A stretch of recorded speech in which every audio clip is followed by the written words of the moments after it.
हमारे आज के मेहमान बड़े खास हैं, बड़ा खुश हूँ, खूब बातें करने वाले हैं। ब्रिजेन काला जी से बहुत बहुत स्वागत है आपका। बहुत बहुत धन्यवाद। नौटियाल गांव कहाँ पड़ता है आपका? नौटियाल गांव पड़ता है हमारा पौड़ी गढ़वाल।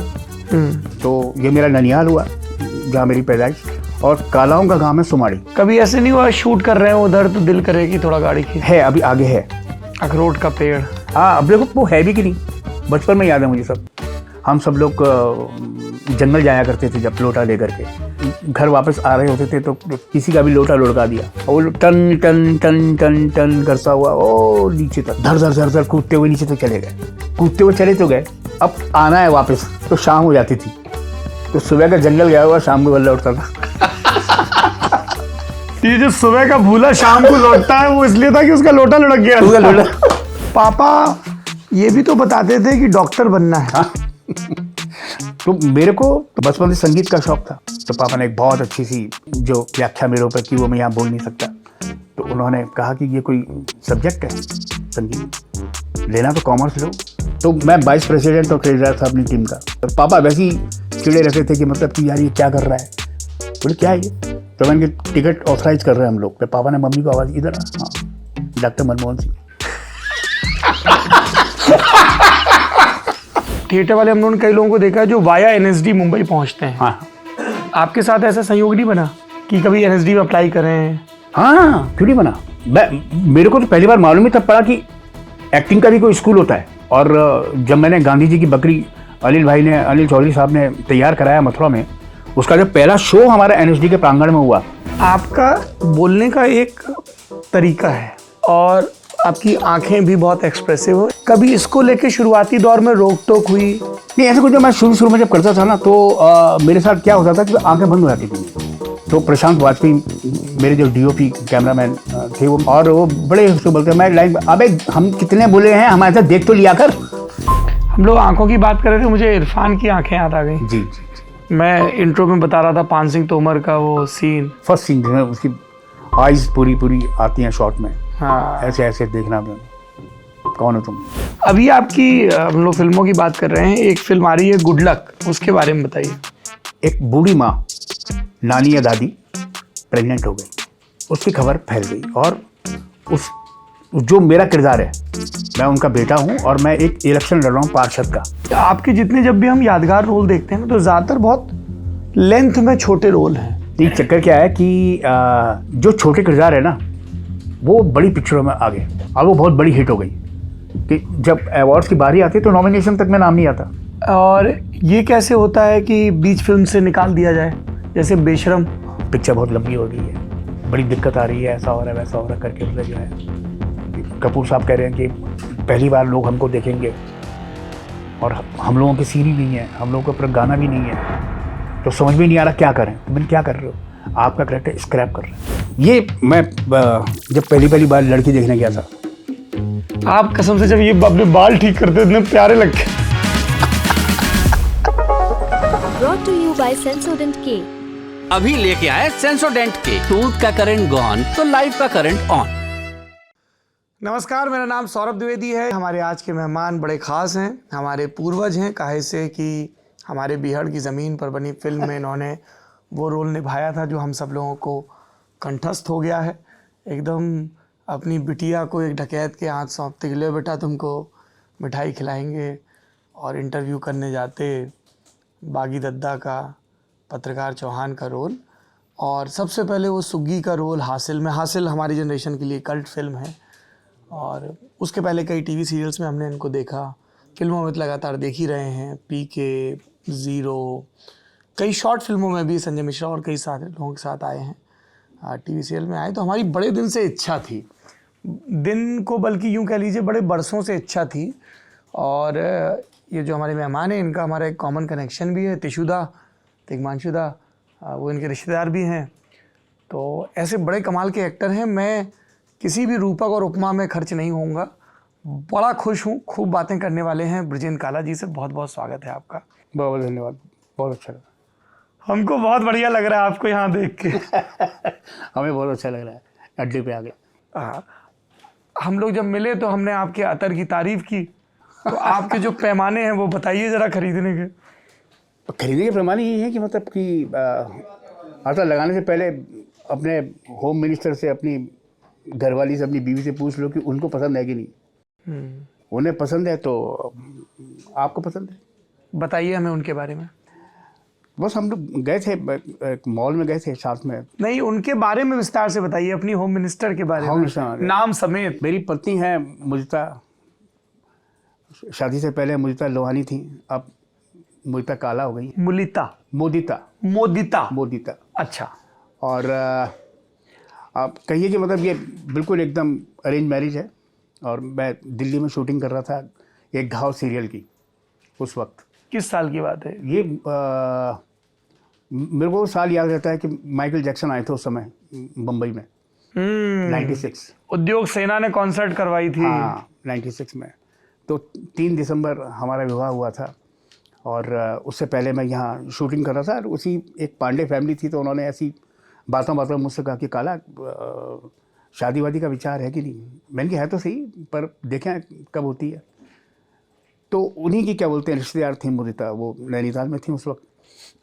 बातचीत हुई, बात आगे बढ़ी, तो शूटिंग मेरी कंप्लीट हो गई। फिर स्पेशली मेरे को वापस आना पड़ा मुलाकात करने के लिए, बातचीत करने के लिए। तो बस तो सिलसिला। आप तो इतना थिएटर किए थे, इतना मुंबई, दिल्ली, सब जगह, और स्वास्तिक के साथ जगह जगह अचला नागर जी के थिएटर ग्रुप साथ घूमे थे। तो फिर इतना दुनिया देखा आदमी कैसे तय करता है कि थोड़ा नौजवानों को कुछ सीख मिले कि भाई यहाँ विवाह किया जा सकता है? कुछ नहीं, सीख क्या होता है कि मतलब कि हर किसी की ख्वाहिश होती है जीवन में ना कि वो जो भी कार्य कर रहा है ना, जिस तरह से वो उसमें तो है ही, लेकिन वो चाहेगा कि वो जीवन संगिनी उसकी, जैसे कि मेरा मन था कि मैं, क्योंकि उत्तराखंड को बिलोंग करता हूँ, वहाँ मेरी पैदाइश है, लेकिन रहा मैं मथुरा में, ब्रिज में, तो कहीं ना कहीं पहाड़ रचा बसा था दिलो दिमाग में। तो मेरे को ये था कि कम से कम पत्नी जो मैं लाऊं वो पहाड़ से हो, उत्तराखंड से हो। और तो उसका कुछ नहीं, एक बहाना बस यही था कि कम से कम वहाँ आना जाना बना रहेगा। बाद में थोड़ी पता था कि मैं आना जाना मेरा सिनेमा की वजह से इतना बढ़ जाएगा कि मतलब कि कोई अगर मुझसे कहेगा कि पहाड़ पे शूट है, मैंने क्या बात कर रहे हो यार, है ना। क्योंकि वो आने जाने में, चढ़ने उतरने में जो पेचीदियाँ अब होती हैं, है ना, उसके बारे में उस समय नहीं सोचा था उस वक्त जी। लेकिन तब तो यही था कि कम से कम ससुराल जाएंगे तो पहाड़ में जाएंगे। और हुआ वही, उस समय वो नैनीताल में थी, और जैसी शादी हुआ थी कुछ समय बाद नीचे प्लेन में हल्द्वानी में उतर गई। अब ससुराल हल्द्वानी में है पहाड़ की बजाय। ये लगभग दामाद जी की शिकायत सा लग रहा है। कुछ भी कह लो। और नौटियाल गांव कहाँ पड़ता है आपका? नौटियाल गाँव पड़ता है हमारा पौड़ी गढ़वाल। तो ये मेरा ननिहाल हुआ जहाँ मेरी पैदाइश। और कालाओं का गांव है सुमाड़ी, वो भी पौड़ी गढ़वाल में है।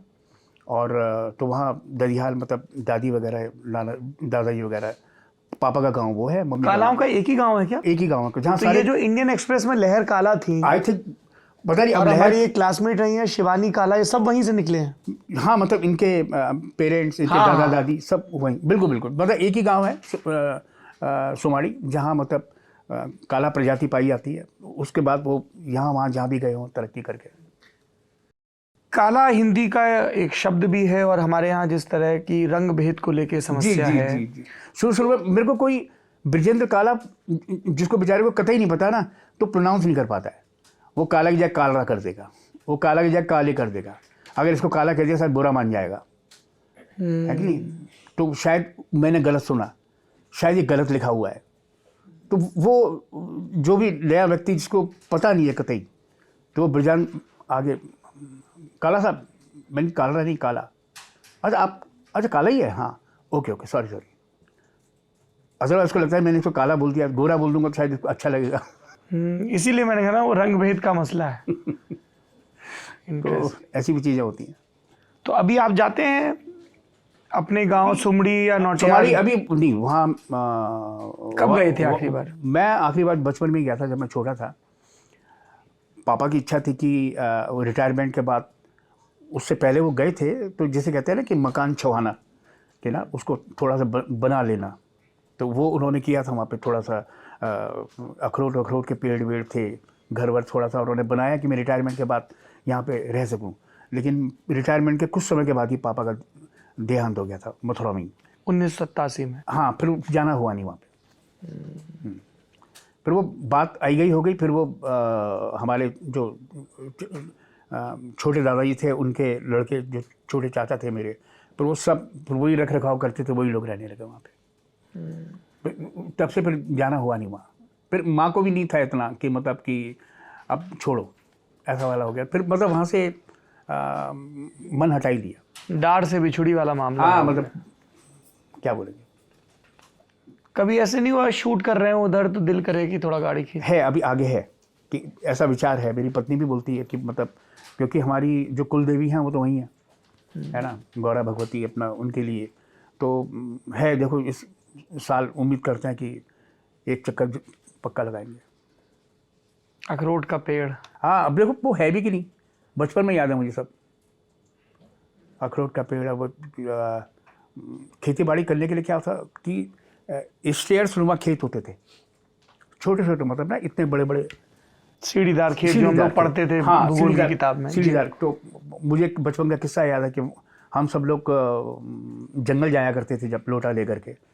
तो वो सबसे निवृत्त होने के बाद जब घर वापस आ रहे होते थे तो थोड़ी शैतानी सूझती थी, किसी का भी लोटा लुढ़का दिया, और टन टन टन टन टन करता हुआ ओ नीचे तक धर धर धर धर कूदते हुए नीचे तक चले गए। कूदते हुए चले तो गए, अब आना है वापस, तो शाम हो जाती थी। तो सुबह का जंगल गया हुआ शाम को बल्ला उठता था। ये जो सुबह का भूला शाम को लौटता है वो इसलिए था कि उसका लोटा लुढ़क गया। उसका लोटा। फिर उसके बाद जो डांटा पड़ती थी दादाजी की कि मतलब कि क्या, फिर इसके ऊपर आरोप, उसके ऊपर आरोप, उसने गिरा दिया था, उसने गिरा दिया था, ये कर दिया था। अभी डर भी लगा रहता था कि मतलब कि बाघ आता है ना जंगल में, तो वहाँ नीचे तक होता भी है। मतलब हम लौट के आ रहे थे तो देखा था हमने कि एक बेचारी गाय पड़ी हुई थी और मतलब शायद उसने अटैक किया होगा उसके ऊपर बाघ ने, है ना। फिर वहाँ से जो तेज कदमों से भागे हैं हम लोग, ऐसा वाला। पर कभी सामना नहीं हुआ? कभी सामना नहीं हुआ हमारा। तो वो किससे सुनते थे हम कि मतलब कि हमारी बुआएं वगैरह जब पढ़ाने के लिए स्कूल जाया करती थी तो छाता होता था उनके पास, तो किस्सा था बस कि मतलब कि वो बाघ दिखा तो खट से छाता खोल दिया। वो छाता खुलता था, उसको लगता था ये तो और भयंकर है। भाग जाया करता था। वाह। ऐसे ऐसे किस्से पहाड़ में किस्से चलते हुए, पहाड़ में किस्से चलते थे। वो सुनाने के लिए भी होते थे बच्चों को और कहने के लिए भी होते थे। हमें याद है कि मतलब कि वहाँ दूर गाय भैंसे वगैरह बंधी हुई हैं, हम इस कमरे में हैं, डिबरी होती थी एक, उसी में हैं। उसके बाद तो क्या था कि गले में भैंसों के ना लंबी चेन बांधते थे, जिससे कि रात को अगर कोई भी आहट, बाघ की कोई खतरा हुआ तो वो खट खट खट खट ऐसे हिलाती थी, तो सींग पे टकराते थे उनके चेन, तो पता लग जाता था कि मतलब कुछ तो गड़बड़ है बाहर। तो घर का कोई मर्द बाहर से नहीं निकलता था, सिर्फ एक दादी थी मेरी 80+, वो डिबरी लेकर के बाहर निकलती थी कि पहाड़ी में बोलती थी बाघ आएगी है कोई। तो अब तो कहते अरे तू कहाँ जा रही है, दादाजी चिल्लाते थे या पापा या कोई भी, तू उधर क्यों जा रही है, तू बोलते कि तू कौन जाएगा। वो जाती थी, भैंस को खोल के अंदर उसके कमरे में बंद करके आती थी। सिर्फ एक वही थी महिला ऐसी, बाकी किसी की हिम्मत नहीं होती थी बाहर जाने की। सख्त जीवन है बड़ा पहाड़ का। हाँ अब तो खैर आई थिंक काफ़ी बदलाव आ गया उस समय। मतलब तब के जब से बिजली आई है मैं तो गया नहीं, सड़कें बन गई, हम तो पैदल जाते थे। श्रीनगर से पैदल पैदल पैदल पैदल चढ़ते थे ऊपर जाने के लिए। तो रास्ते में कई गांव पड़ते थे, भवना जी का गांव भी पड़ता था, बुगानी एक खोला, इस तरह से ना रास्ते में। तो पापा बताया करते थे ये फलाने का, ये ढिमाके का, ऐसे ऐसे। तो पापा ये भी तो बताते थे कि डॉक्टर बनना है। हाँ पापा यही बताते थे कि बेटा मैं वेटनरी कॉलेज में गेम सुपरिटेंडेंट की पोस्ट पर हूँ, और क्योंकि मैं यहाँ पर हूँ स्टाफ में, और उनके साथ जितने भी डॉक्टर, ये जो मथुरा वाला वेटनरी कॉलेज मैं गया हूँ वहाँ। हाँ चंद्रशेखर आजाद उस तरह से। तो तू भी भाई, तो मेरे को तो मतलब बचपन से संगीत का शौक था। कक्षा 8 से लेकर के ये सब स्कूल की प्रार्थना वगैरह करना, या जो क्या प्रार्थना होती थी आपके समय में? वो तुम ही हो माता पिता तुम ही हो, ये होता था। और एक और थी, वो मुझे याद नहीं, संस्कृत में थी कुछ, तो सब लोग मिलके गाया करते। तो मैं जो मेन 3 बच्चे थे होते, उसके सेंटर में खड़ा होकर मैं गाता था। तो बड़ी अच्छी खासी पोस्ट थी वो भी। हाँ, क्या क्या बोल रहा था तो? स्कूल में ना, स्कूल में मतलब प्रार्थना बॉय या जो भी कल्चरल उसमें एक्टिविटीज़ में हिस्सा लेने वाले जो इम्पोर्टेंट बच्चे होते थे, तो वो था। तो 8th के बाद जब सब्जेक्ट चेंज हुए कि मतलब अब आपको क्या क्या लेना विषय, वो चुनाव होता था 5 विषयों का इस तरह से, क्या लोगे? तो मैंने कहा संगीत। तो पापा ने एक बहुत अच्छी सी जो व्याख्या मेरे ऊपर की वो मैं यहाँ बोल नहीं सकता, तो उन्होंने कहा कि ये कोई सब्जेक्ट है संगीत, लेना तो कॉमर्स लो। क्या बोले क्या वो? अरे बोले क्या, गाली दी। सब्जेक्ट है कोई है? तो मतलब ऐसे ऐसे हो गए। तो फिर क्या लें? बोले लेना है तो ये लो, कॉमर्स लो। मैंने कॉमर्स क्यों लें, फिर साइंस लेते हैं। तो साइंस लेगा? मैंने कहा हाँ। तो फिर हमने साइंस ली। तो साइंस ली तो ली, साथ में मैथमेटिक्स। तो कैसे न कैसे हाई स्कूल तक इसका किनारा किया, फिर इंटर तक, फिर बीएससी हमने बायोकेमिस्ट्री से की। कहाँ से? क्या बोलते हैं अपना KR डिग्री कॉलेज मथुरा, है ना। और तो देखते थे मतलब मेंढक अर्थवॉर्म, पाइला, आँचा पाँचा पता नहीं वो ला के ट्रे में डालते थे, उनको काटते थे। तो सबसे आखिरी में होता था मेरा। तो मैंने कभी हाथ नहीं लगाया, तो मैं चिमटी से फोर्स से ऐसे पकड़ के उसको, तो अर्थवॉर्म तो मतलब केंचुए को लेटा के उसको बिल्कुल ऐसे, बाकी के जो स्टूडेंट उनको देखता था मैं हाथ से उसको बिल्कुल चिकना एकदम स्लेट लगा के उसमें ट्रे में रख के फिर डिसेक्ट करते थे। तो मैं चिमटी से ही उसको ऐसे करता था, हाथ नहीं लगाता था। तो समझ ही नहीं आ रहा था मैंने ये ली क्यों। और फिर बहुत मुश्किल से जिसे कहते हैं कर करा के फिर वो ग्रेजुएशन की। इन बिटवीन तब तक मैं थिएटर करने लगा, आकाशवाणी मथुरा जाने लगा। तो मेरी जो रंग थे, चाल डाल थे, पापा को समझ में आ गया था कि ये लौंडा जो है ये इस तरफ जाने वाला नहीं है। तो थोड़े दुखी रहते थे। 3 बहनों में 1 भाई। वो ज़माना ऐसा हुआ करता था कि जब मैं खेल कूद के भी घर आता था ना, तो पापा बहनों को बोलते थे कि चाय बनाओ, उसके लिए वो आ गया है ना, कि एक ही है प्रमुख। तो उस तरह का वो मिलता था। तो वो भी चाहते थे कि भाई तू हमारी भी सुन ले यार। तो लेकिन नहीं, फिर महीनों में वो करता रहता था, थिएटर की एक्टिविटी चलती रहती थी। आखिर में अगर हमने 5 शो किए हैं तो 5वां शो देखने आते थे। पहला कौन सा शो देखने आए थे आपका? नहीं, मेरा मतलब है कि अगर एक नाटक किया मैंने। नहीं, वो मैं समझ गया। मैंने कहा पहला नाटक कौन सा उन्होंने आपका देखा? पापा ने पहला नाटक मेरा देखा था, आई थिंक ये क्या नाम है तुम्हारा, उनके कॉलेज में भी किया था हमने वो, KP सक्सेना साहब का था, फाइयान। अच्छा। कॉमेडी था वो, उसमें मैंने मतलब फाइयान ही बना था, मेन बना था मैं उसमें, खिलजी गदाब। तो वो उसमें फाइयान का एक कैरेक्टर किया था मैंने। वो मतलब कॉलेज वालों ने भी बुलाया कि मतलब कि कर लो भाई हमारे यहाँ, तो वहाँ भी शो किया मैंने। तो थोड़ा सा उनका नाम रोशन हुआ उस वक्त। एक आपने उसी दौरान नाना धोड़ू पंत भी किया था। नाना धोड़ू पंत किया था। वो किया था मैंने जब मेरे एग्ज़ाम थे, मेरे इंटर के एग्ज़ाम थे। मतलब परसों मेरा पेपर है और आज एनुअल डे हो रहा है। और वो हमने वहाँ पे किया स्कूल में। क्या किरदार था वो? उसमें एक कॉमेडी टाइप का एक किरदार था, वो मैंने किया था नाना धोड़ू पंत में। और मेरे को one of the best actor award भी मिला था, 21 रुपये का। प्रिंसिपल साहब ने मुझे 21 रुपये की एक थैली पकड़ाई थी, लिफाफा हाथ में दिया था, वो लेके मैं आया था। मैंने बोला कि मेरे को वो मिला। पापा कहेंगे इनकी परसों पेपर है, उसकी तैयारी कर ले ढंग से। तो ये सब चलता रहा। और एक बहुत इंटरेस्टिंग किस्सा ये कि मतलब जब थिएटर में पैसा तो था नहीं और लोग ऐसे ही आते थे देखने के लिए, है ना। इन्वाइटीज़ आपने बुला लिए तो चले आए फ्री में। लेकिन हमने फिर भी 2 रुपये, 5 रुपये, 10 रुपये की एक टिकट बना के रखी और एक सोवेनियर छपवाई। और उसमें जो है पूरे शहर के लोगों से चंदा वसूल किया कि फ्रंट पेज के 500 रुपये, इसके पीछे वाले के इतने 250, इसके 100, 150। ये सब मथुरा में हो रहा था? ये सब मथुरा में हो रहा था। और हमारे पास मतलब लाइट्स शुरू में तो डालडे के डिब्बों में हम लाइट्स बनाते थे, हैलोजन वगैरह का इस्तेमाल करते थे, लाइट्स नहीं थी। अच्छा, और वो गोल पूरा देना है घेरा? हाँ, वो उस तरह से लाइटें लगती थी। जब समृद्ध हो गए, थोड़ा सा थिएटर की जानकारी आने लगी, संदीपन जो कि असरा जी के सुपुत्र हैं थे, बेचारे अब नहीं हैं, तो संदीपन जो है मेन डायरेक्टर था वो, क्योंकि वो उसका दिल्ली और थिएटर से बहुत आना जाना था, नेशनल स्कूल ऑफ ड्रामा। तो फिर श्री राम से इधर से हम लाइटें मंगवाते थे। तो फिर वो ट्रक आता था, फिर वो जब ट्रक आता था उसकी जब लाइटें उतरती थी तो वो ऐसा लगता था कि जैसे इसरो या कुछ मतलब इस तरह का विज्ञान वहाँ पे उतर रहा है ना। अभी बस लॉन्च होगा और सब देखते थे क्या सब लाइट आने, अच्छा वो एकदम भोकाल काटते हुए भोकाल काटते हुए कि मतलब कि ऐसा लगता था कि पता नहीं क्या होना। सब फिर तब सीरियस हो गए कि यार तो बहुत बड़ा नाटक हो रहा है।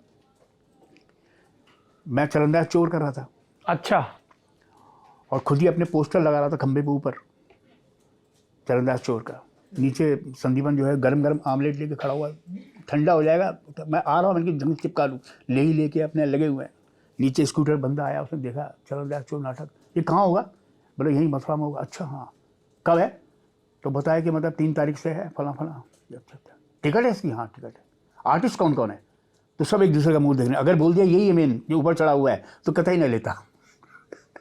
दिल्ली से आ रहे हैं। दिल्ली से आ रहे हैं? हाँ। कितने की टिकट है? 2 रुपये, 5 रुपये, 10 रुपये की। अच्छा हाँ, तो 2 रुपये वाली दे दो यार 5। तो वहीं टिकट सेल की, उतरा। जब नाटक देखा तो नाटक लोगों को मजा आया। किसी ने नहीं पूछा दिल्ली का है कि कहाँ का है कि किधर का है। और फिर जब टिकटें बनती थी तो ग्रुप के जो वो हैं प्रेसिडेंट, ट्रेजरर, सेक्रेटरी या डायरेक्टर, तो 3 जनों के साइन होते थे। तो मैं वाइस प्रेसिडेंट और ट्रेजरर था अपनी टीम का। तो वो क्या थे, वो गड्डियों पे साइन होते थे तीनों के। तो फिर वो गड्डियाँ मेरे यहाँ आ गई तो मैं भी साइन करने में। पापा वैसे ही चिड़े रहते थे कि मतलब कि यार ये क्या कर रहा है। फिर देखा उन्होंने कर क्या रहा है, ये साइन चलना है मेरे। बोले क्या है ये? तो मैंने टिकट ऑथराइज कर रहे हैं हम लोग, 3 जन साइन करते हो। फिर पापा ने मम्मी को आवाज़, इधर आ। हाँ, डॉक्टर मनमोहन सिंह।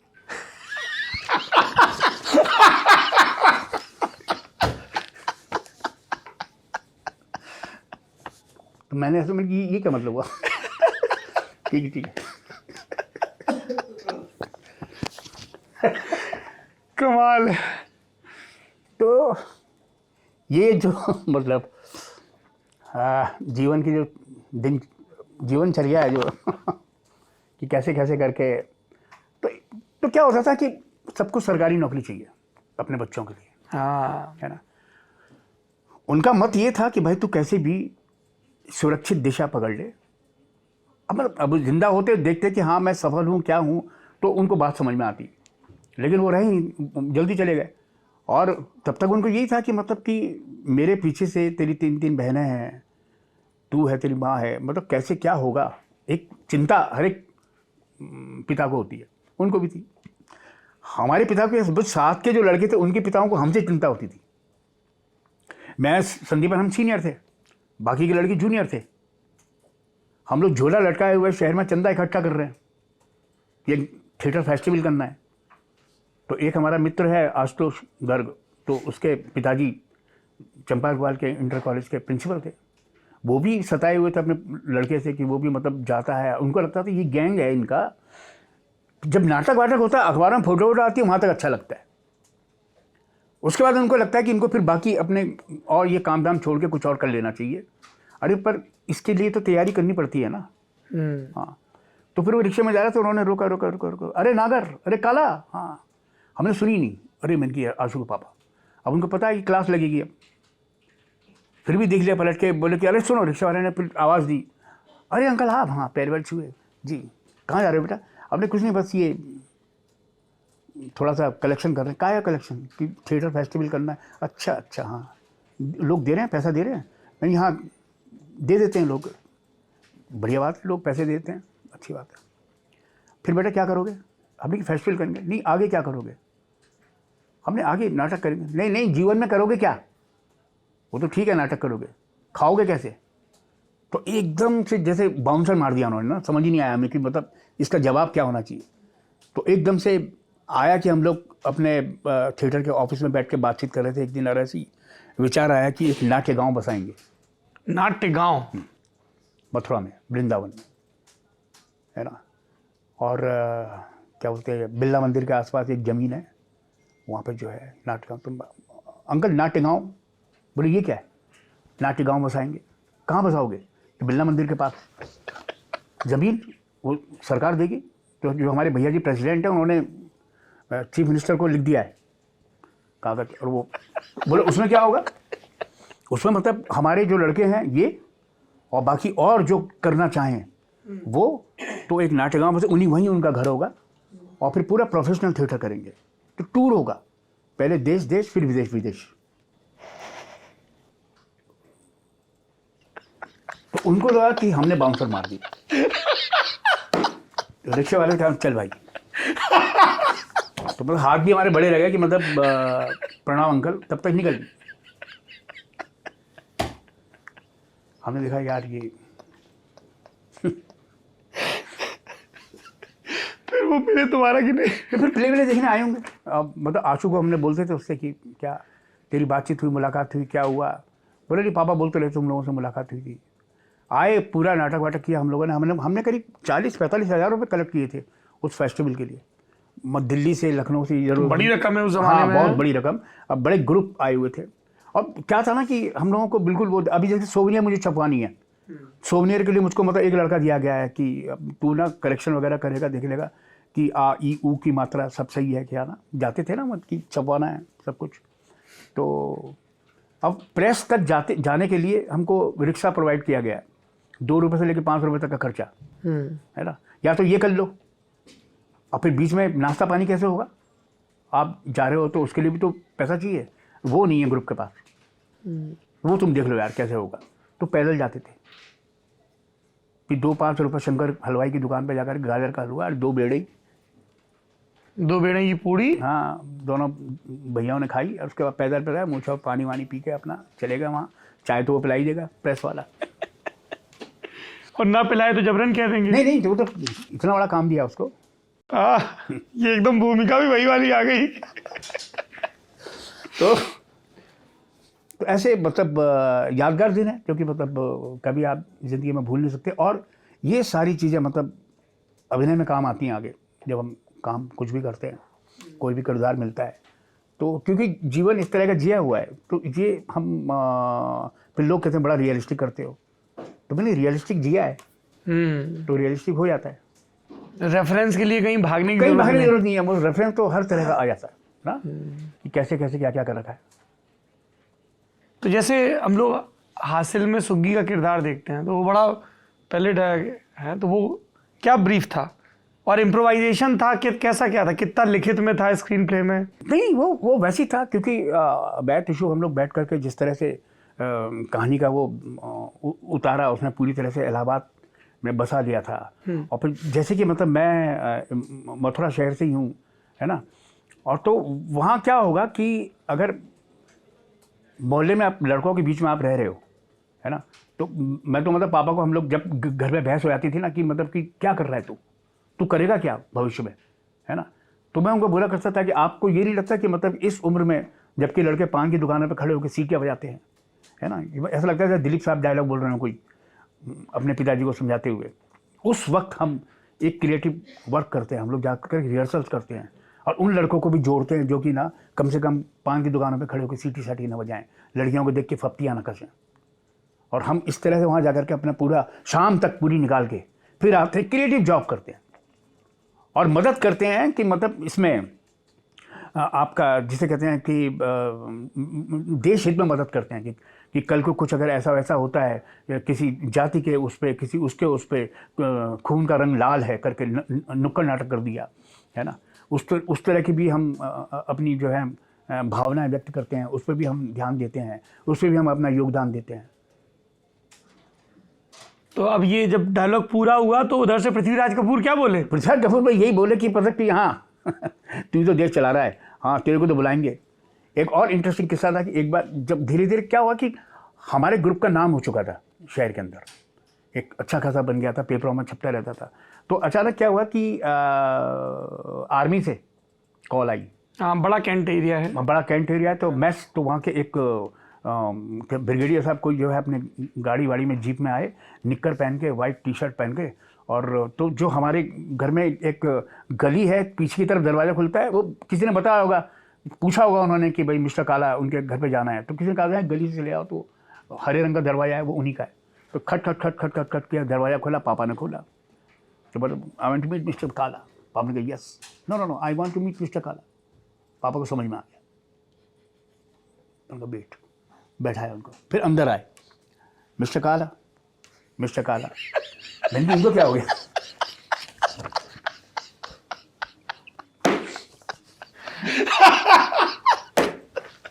तो मिस्टर काला, हाँ। मैंने क्या है? तो उससे मिलने कोई आर्मी का ऑफिसर आया। मैं क्या, हेलो, अरे सर, हाँ।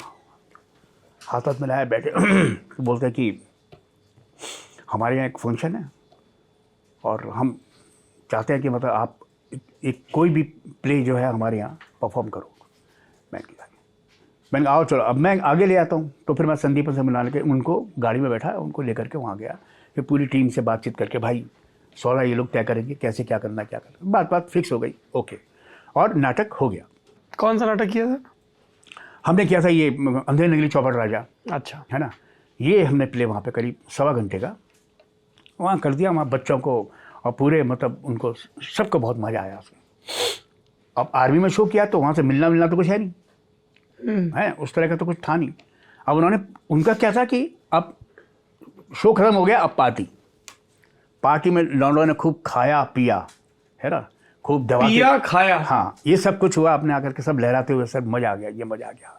हम लोग देख रहे हैं कि मतलब टोटल खर्चा कितना हो गया यार। हम लोगों ने इतनी तैयारी की थी, वो किया था, वो सब चल रहा है, कोई मतलब नहीं। उसके बाद में उन्होंने अपना 110 एक ट्रक बुलाया और उसमें बोला बैठ जाइए आप लोग सबके सब आराम से अपने। सब बैठे गाड़ी में जा कर के। हाँ, पर 2 क्रेट आई, एक रम की और एक विस्की की, 12-12 बोतल, ये 2 क्रेट है, रखवा दिया अंदर। ये देखा, बोला सर ये आप लोगों के लिए सब, ये मतलब हम यही कर सकते हैं, एंजॉय। आपकी बेटा आपने बोला कि बेटा, हाँ। और गाड़ी सब जो हमारी लेकर चली गई। संदीपन दिख रहा है अभी, हाँ। तो वहीं गाड़ी में डिसाइड हो गया, सुनो मैं लौट रहा हूँ, हाँ, कि तुमको तो रम दे दी जाएगी सबको, एक एक बोतल। अब वो बाबा का लुक जो है रम का, ऐसा लगता है ट्रॉफी, है ना। तो उनको सबको बच्चों को एक एक ट्रॉफी जो है ऐसे संभाल दी। और विस्की की वो पूरा का पूरा वो हम लोगों ने अपने कब्जे में कर लिया। चले गए लड़के, ले लुआ करके चले तो गए। अब हफ्ते भर के अंदर ही जो है लड़के मिल रहे हैं, बुला रहे हैं, हाँ भाई साहब बड़ी दिक्कत आ रही है, क्या हम छुपा नहीं पा रहे हैं घर वालों से, बोतल कहाँ कहाँ रखे हैं और घर में थोड़ी पियेंगे, फिर तो आप लोग ले लो। हमने लिया, अगर नहीं ऐसे ही नहीं, हाफ रेट में। अब उन्होंने वो बोतल है हाफ रेट में हम ये लोगों को बेच दी। उनको उनका मेहनताना मिल गया। कमाल है।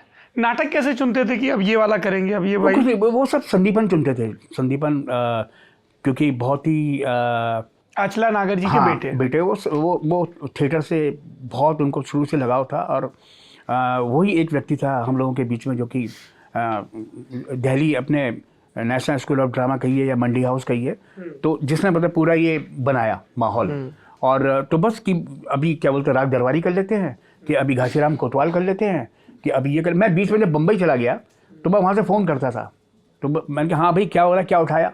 तो होता था ना कि फ़ोन आप कहीं जा कर के दुकान पे लगे हुए एक सिक्का डाल के, यार वो उठाया घासीराम कोतवाल। हफ्ते भर बाद, 10 दिन बाद, 15 दिन बाद उठाया। अबे उठाया तो है, करोगे कब? बोले जब तू आ जाएगा। अरे तो फिर मेरे को जाना पड़ा। तो मेरा यही रहता था, मैं टिक नहीं पाता था बम्बई। फिर मैं गया, फिर वहाँ घासीराम कोतवाल की तैयारी की, मैंने घासीराम किया। और उसके बाद वहाँ जो है करीब शो दिल्ली में कर, इधर कर, उधर कर, और उसके बाद 5-6 महीने ऐसे ही लगा दिए वहाँ पे। और फिर मतलब बम्बई कब आना क्या आना उसके लिए कोई आपको पता ही नहीं है। कब गए? सुबह होने तक की शूट के लिए गए थे? सुबह नहीं, शूटिंग हमने बहुत पहले, सुबह होने की शूटिंग इसी के बीच में की थी हमने, जब हम थिएटर कर रहे थे। तो माँ ने, अचला जी ने लिखी थी वो स्क्रिप्ट, सुबह होने तक संदीप ने डायरेक्ट की थी। आप माँ बोलते थे? हाँ हाँ, वो शुरू से माँ बोलता था। उन्होंने मेरी शादी में साइन उन्होंने किए हैं, मतलब हमने आर्य समाज रीति से शादी की थी और मेरी मम्मी भी थी साथ में, तो माँ भी थी वहाँ पे, तो रजिस्टर पे साइन उन्हीं के हैं। और ये क्या कहते हैं, सिद्धार्थ जो हैं छोटे वाले, वो माँ के पास ही रहते हैं। तो वो शुरू से ही थोड़ा सा एक्टिव था, थोड़ा सा जिसे कहते हैं कि कमर्शियल था, क्योंकि वो बॉम्बे में रहता था।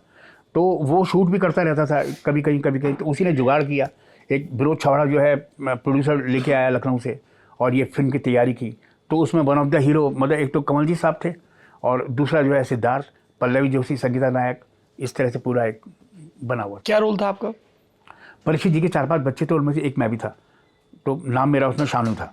शानू? और हाँ, और वो किरदार किया, वो मतलब उसकी कैसेट वैसेट निकली, जो VHS जो तैयार होती थी उस वक्त, और लेकिन सिनेमा हॉल में लग नहीं पाई थी वो, मतलब उससे पहले फिर छावड़ा साहब भी चले गए दुनिया से, बस ऐसी बन गई थी, लेकिन वो बहाना बन गया दुखी था। थी कि पहली बार फिल्म कर रहे हैं, या फैमिलियरिटी थी क्योंकि वही अचला नागर जी के परिवार का ही एक्सटेंशन था, क्या था? नहीं, वो पूरी पिक्चर कायदे से बनी थी रायबरेली लखनऊ में, और उसकी शूटिंग हुई वहाँ पे।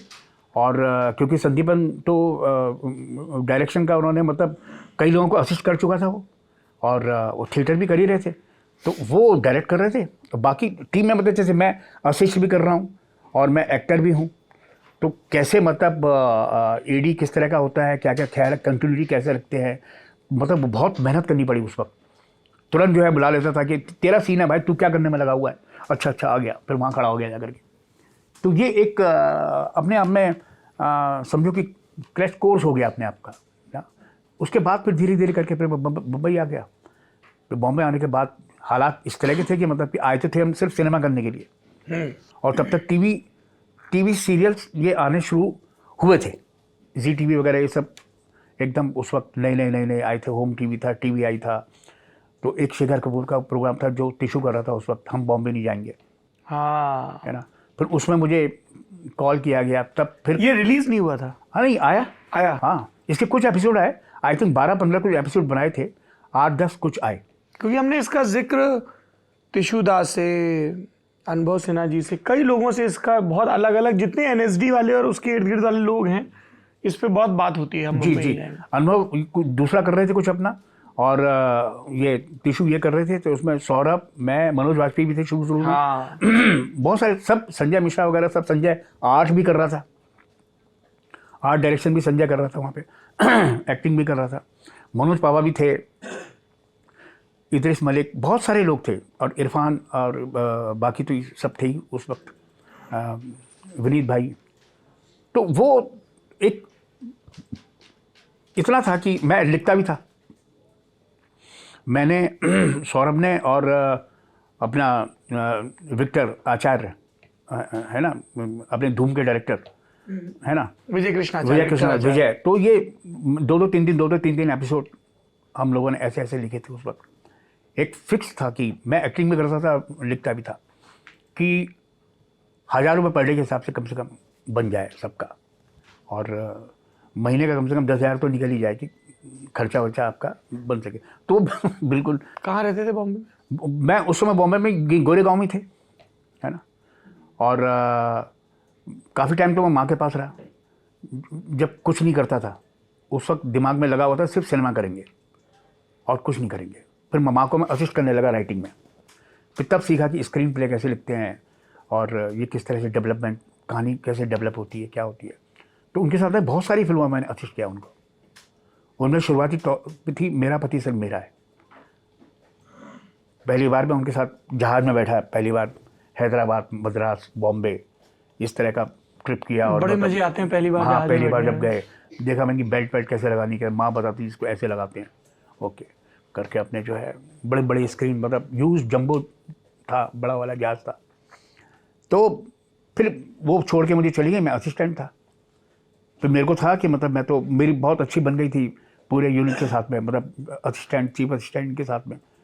तो मैं जाके एक्टर्स को लाइनें भी समझाता था कि ये सीन ऐसे है, ये है ये। तो एक सीन किया था मैंने रेखा जी के साथ, और वो सीन जो है रात को बैठ कर के कल सीन होना है, तो बहुत बारिश हो गई, उस सीन की मैंने कटिंग करा दी, मतलब ज़्यादा डायलॉग रेखा जी के रखे, और जो दूध वाला है जो बाद में मुझको करना पड़ा, उसके लाइनें कम करा दी। नहीं ये क्या बोलेगा, रेखा जी बोलेंगी, नहीं माँ तू सुन तो सही, इसको ऐसे करना है, इसको ऐसे कर, तो बाप देख ले, तू मज़ा आ रहा है। मैंने कहा हाँ, ये इंटरेस्टिंग लग रहा है। हम हंसी खेल में जो है वो सीन लिख दिया।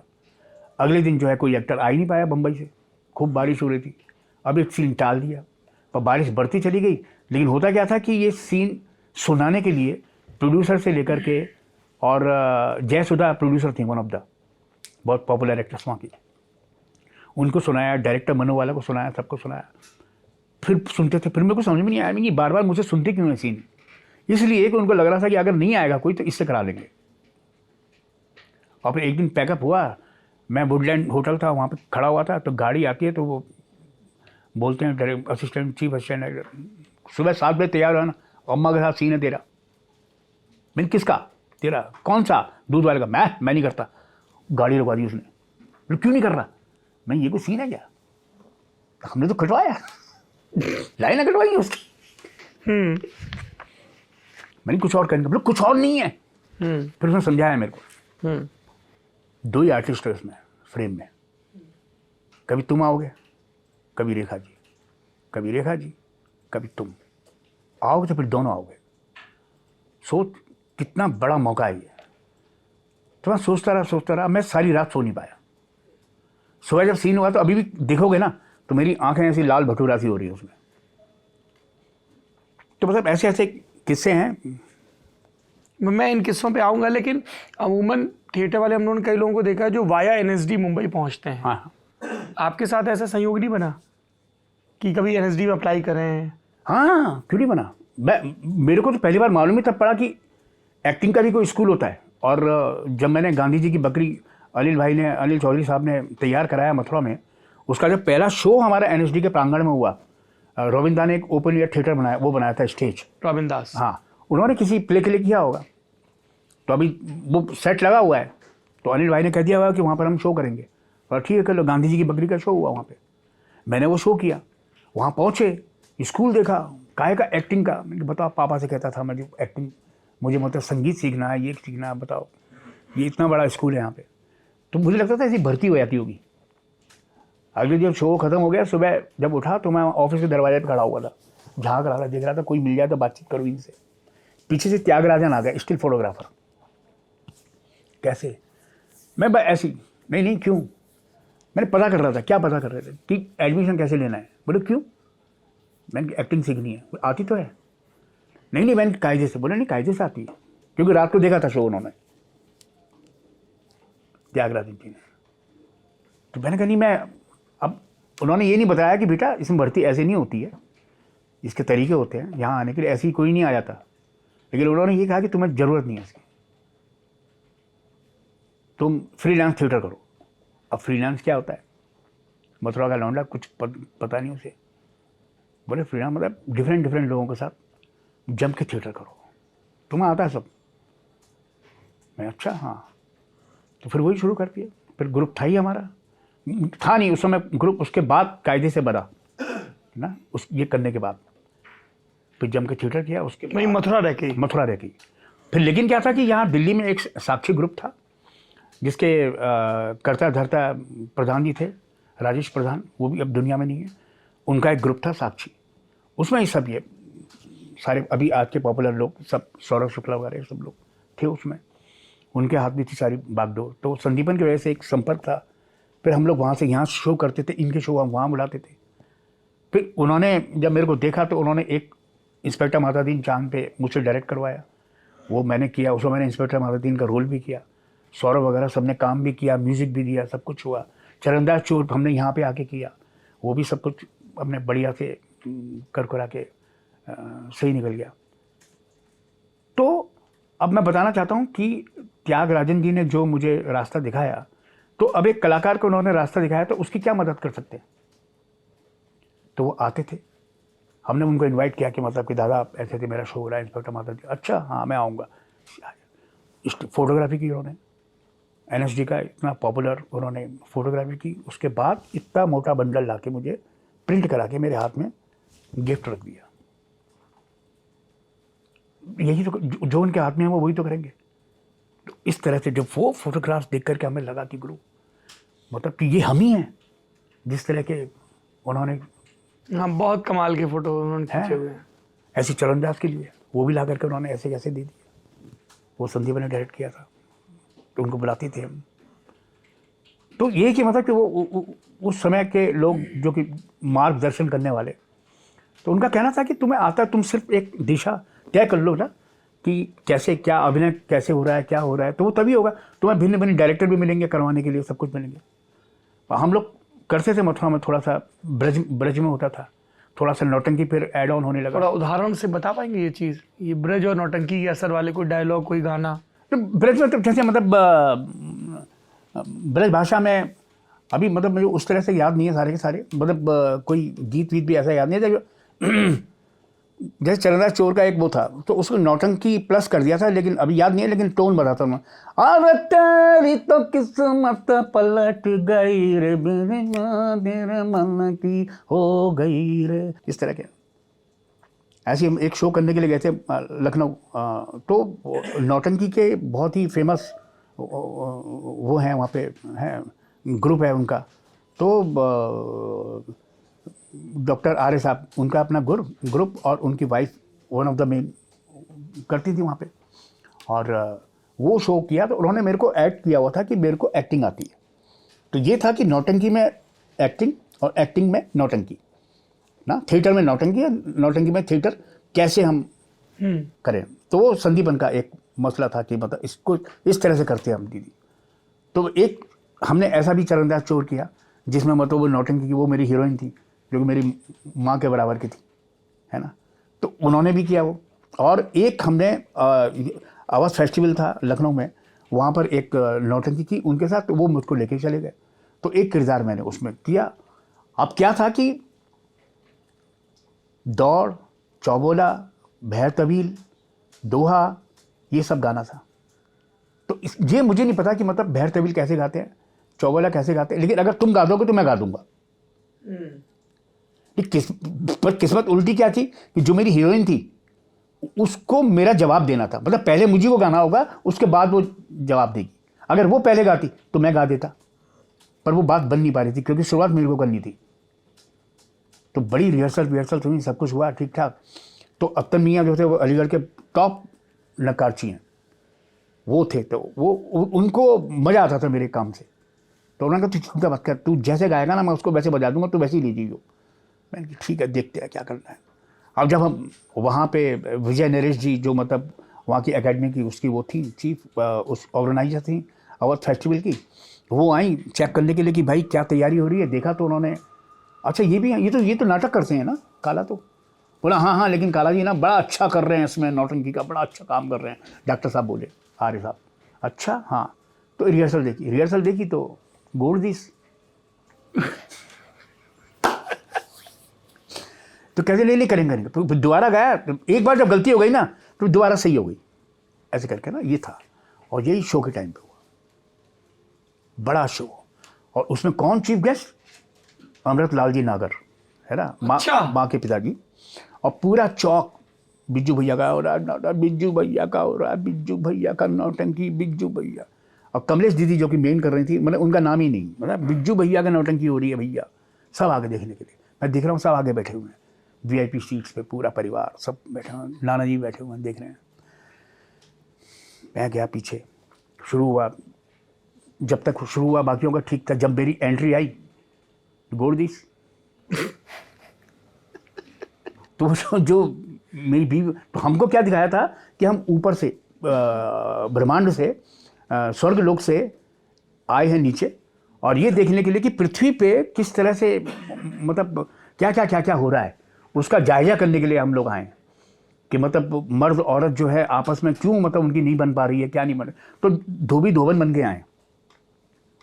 अभी नीचे जो है मैंने कुछ गाया, तो जब फिर मैंने कहा 1 मिनट रुक, गलती हो गई मुझसे, मुझे पता आ गया कि सुर गलत लग गया। मैं फिर वापस गया, मैं वापस आ रहा हूँ मैं, हमको तो ऊपर से नीचे आना है ना उतर के।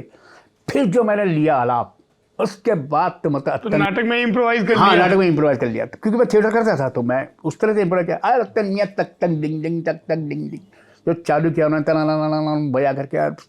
तो मैं कहता गाता भी था, नाचता भी था, गाता भी था, नाचता भी था। वो कहते तुमसे माफ़ी मांगे हम, या तो नाच लो या गा लो। तो मैंने कहा भाई हम तो ऐसे ही करता। वो एनर्जी थी, वो टाइम था, उस वक्त का दौर था। दौर तो आपका अभी भी चल रहा है, खूब कमाल। मतलब थिएटर, मतलब वाकई थिएटर का नशा इतना बड़ा होता है ना कि धीरे धीरे करके जब मैं बम्बई आ गया और जब परिवार हो गया, और उस वक्त भी ये साथ साथ 2-3 साल मैंने किया, कोशिश की, प्रयास किया कि साथ में करता रहूं, लेकिन वो एक मिडिल क्लास बंदे के लिए मतलब वो पॉसिबल था नहीं उस तरह से। फिर मेरे को छोड़ना पड़ा, तब से मैंने फिर थिएटर नहीं किया। क्या सुंदर इत्तेफाक है, आज हम ये बातचीत रिकॉर्ड कर रहे हैं और कल ही वर्ल्ड थिएटर डे था। बिल्कुल बिल्कुल, एक सलाम है। अभी करते हैं आप थिएटर? अब नहीं करता, बिल्कुल नहीं। बिल्कुल। अब यदा कदा देखने भी, यदा कदा जाता हूँ देखने के लिए भी, क्योंकि मुझे पता है कि मतलब कि वो जो है मुझे रिझा लेगा कहीं ना कहीं। तो बस देख आता हूँ पृथ्वी थिएटर जा कर के, वाइफ बच्चों के साथ जा कर के कॉफ़ी वॉफ़ी पियाते हैं हम लोग, एक छू आते हैं दहिया। बाकी साथ के जितने लोग हैं, चाहे वो सीमा पाहवा, मनोज पाहवा, सौरभ शुक्ला, नसीर भाई, सब लोग मिलते जुलते रहते हैं, वो सब थिएटर करते हैं। आपका बोलने का एक तरीका है और आपकी आंखें भी बहुत एक्सप्रेसिव हो। इस पे हम लोगों ने बहुत अलग अलग एक्टर से बात भी की है कि कैसे आंखों का इस्तेमाल होता है। कभी इसको लेके शुरुआती दौर में रोक टोक हुई, यार तुम्हारी आंखें ऐसी दिखती हैं, यार तुम ऐसे बोलते हो, थिएटर करते हुए या मुंबई के दौरान, या उसकी वजह से कुछ खास किस्म के ही रोल मिल रहे हों? नहीं, ऐसे कुछ। मैं शुरू में जब करता था ना, तो मेरे साथ क्या होता था कि आंखें बंद हो जाती थी मेरी। तो शुरुआत की बात है कि मैं जब घाव सीरियल भी कर रहा था, तो प्रशांत वाजपेयी मेरे जो डीओपी कैमरामैन थे, वो दोस्त टाइप था, और वो बड़े उसको बोलते, मैं लाइन, अबे हम कितने बोले हैं, हमारे साथ देख तो लिया कर। लाइन बोलते समय, तू अजीब एक्टर है यार, तू आंखें बंद कर लेता है हमेशा। तो मेरा था, मैं पता ऐसे ऐसे करके बात करता था, डायलॉग भी ऐसे करके बोल रहा हूँ मैं, पर ऐसी क्या बुराई है हमें, तू हमें देख नहीं रहा है, आंखें खोला मान लिया। पर धीरे धीरे करके आदत बनी। अदरवाइज ये होता था, मैं फ्लो में डायलॉग बोलता था, आंखें बंद हो जाती। वो शायद पापा से आया, क्योंकि पापा भी की भी आंखें ऐसी बंद होती थी। तो वही है कि मतलब पर कभी ऐसा नहीं हुआ कि मतलब ना कि जैसे एक और डीओपी थे, तो उन्होंने कहा कि मतलब कि तुम्हारी आंखें इतनी एक्सप्रेसिव हैं कि मैं कभी याद करोगे मुझको, बोला ऐसा कुछ। तो पर मतलब ऐसा कुछ बना नहीं, या इस तरह के कोई किरदार मैंने किए नहीं, या मुझे याद नहीं है इस तरह से ना, जो कि मतलब जिसमें आंखें खिलती हैं उस तरह से। अब तो वो आंखों को टाइम हो गया, चश्मा लग गया। पर एक बार एक पुलिस वाला ये मानने को राजी नहीं था कि इन आंखों में वो भी एक किस्सा है। हम संदीपन की तबीयत खराब हो गई थी, मैं शो लेके जा रहा था वाराणसी किसी फिल्म फेस्टिवल में, एक लोक कथा प्ले का नाम था। तो उसका सेट का सामान था हमारा, तो बल्लियाँ वल्लियाँ वगैरह ये सब थी, तो वो हमने डाल दी थी पैसेंजर ट्रेन में। पूरा यूनिट बैठा हुआ था अपने। तो आगरा के पास आकर के पुलिस वाले आए, उन्होंने कहा कि ये सब नहीं जाएगा, हटा दो। तो हमने कहा नहीं भाई, शो करने जा रहे हैं, नाटक का शो करने जा रहे हैं, ये समझ में नहीं आ रही। तो कह रहा है कि नहीं नहीं, लेकिन ये नहीं जाएगा। मैंने कहा इसी के बिना कैसे होगा। हमने कहा ये देखो एनटी तिवारी मुख्यमंत्री, उनका जो लेटर है हमारे पास, तो थिएटर फेस्टिवल का, ये देखो कागज़ है हमारे पास। तो देखा, वो सुनने को तैयार नहीं। तो अब साथ में जो ग्रुप के लड़के तो कई तरह के होते हैं ना, कोई कैसा है, कोई आड़ा तिरछा, कोई किस तरह का, कोई किस तरह का। तो एक था हमारे पास सीपी शर्मा करके एक व्यक्ति विशेष, तो लंबा चौड़ा अपने बैठा हुआ, तो मतलब वो देखता रहा। मैं छोटा था और दुबला पतला ऐसा बैठा हुआ। तो उससे बहसबाजी हो गई। तो तेरे से दरोगा हमने बहुत मारे हैं, समझे, ज़्यादा जिद मत कर। उसने इतना बोलना था कि चटाक से मेरा हाथ उसके गाल पे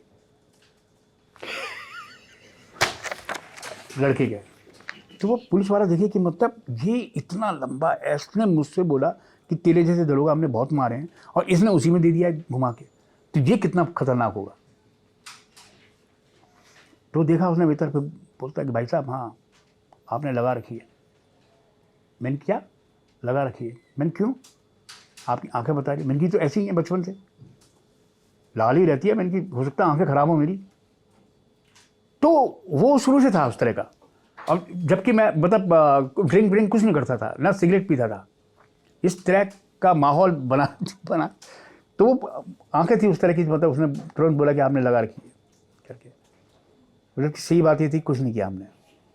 उसका उतरे, किसी तरह बल्लियाँ उतारी बाहर, फिर जैसे ट्रेन चढ़ी फिर चढ़ा दी, फिर लेके सीधे पहुंच गया वहाँ। तो वो ये तो मतलब जिसे कहते हैं ना कि रंगकर्मी,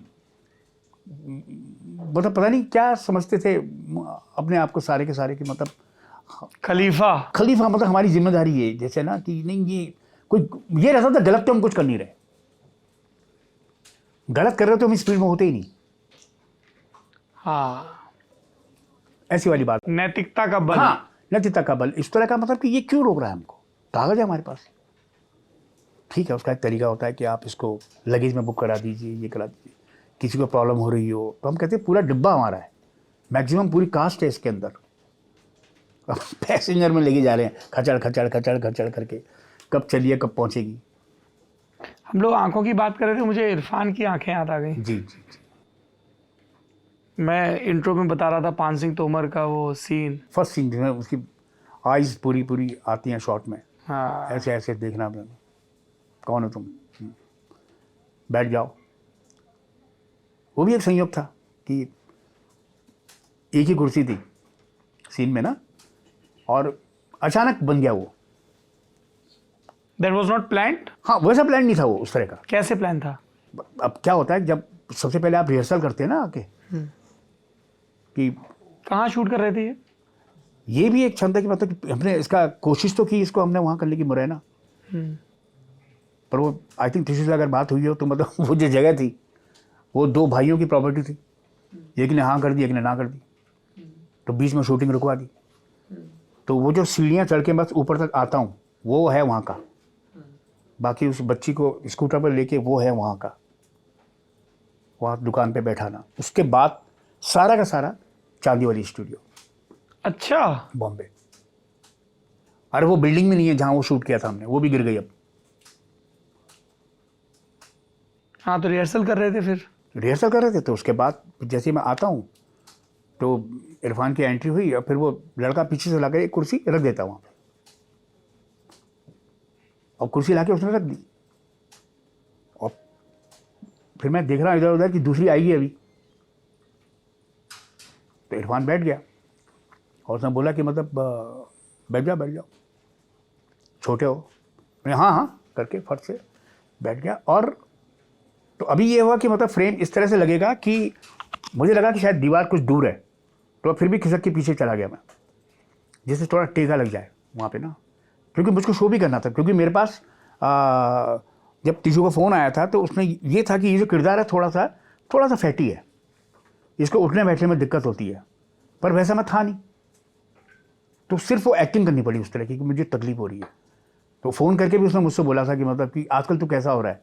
मैंने कहा अभी हफ्ते 10 दिन पहले तो मिले थे, मैंने कैसा आऊँगा, नहीं थोड़ा मोटापा चढ़ा। मैंने कहा नहीं, आज तो महीने भर दवा, अभी महीना भर है शूटिंग होने में, दवा के बियर पी। मैंने कहा हाँ, मैंने कहा ये तो तुम मतलब यहाँ बात करो। तो मैंने अपनी वाइफ को फ़ोन दे दिया। हाँ, मैं कुछ कह रहा है, ये क्या कह रहा है, मैं इल्तिजा कर रहा है, जरा बात करो। तो उसने बोला कि नहीं बिज्जू का है वो है, सुनो हाँ बोलता तुम इसको बियर पीने देना यार, मतलब उसको मना मत करना। तो जैसे स्टोन होगा इसको। खैर पर क्या होता है ना कि इन्होंने इंतज़ाम भी किया था उस तरह का कि मैं वहाँ गया तो हाथ में पैडिंग वैडिंग नहीं, पेट में पैडिंग वैडिंग करके कि थोड़ा सा वो मैंने पहना हुआ ना, बड़ा मैंने कहा यार ये बड़ा अजीब लग रहा है, हाथ तो मेरे ऐसे दुबले पतले से हैं, तू यहाँ पैड दे देगा, एक अजीब सा व्यक्ति जो है आपको नज़र आएगा उस वक्त। तो फिर वो कैंसिल कर दिया पैडिंग वैडिंग का। फिर सीधे ये कि मतलब मैं कर लूँगा मैं। तो फिर आया, पैंट वैंट टाइट कर रखी है, बैठो। तो उसने फिर वो परफॉर्मेंस थी दिखाया कि मतलब हाँ, बोला अरे ठीक है बैठ जाओ, बैठ गए। अरे ठीक है तुम रहने दो, बोलो कल दौड़ोगे ये करोगे। फिर वो थाई स्क्रिप्ट के अंदर।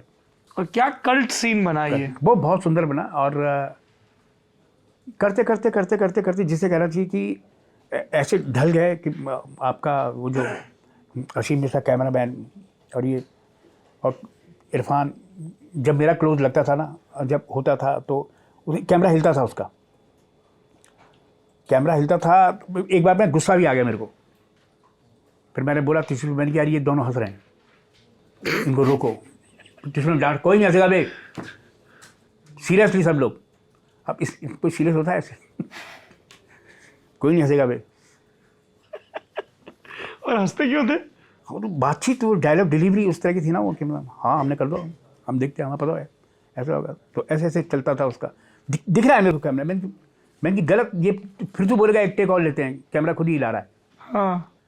और मुझे याद है कि मतलब पिक्चर डिले हो गई थी, और फिर जब असीम ने फिल्म देखी तो फ़ोन आया मेरे को, कहा था पिक्चर का वेट करना है इसका।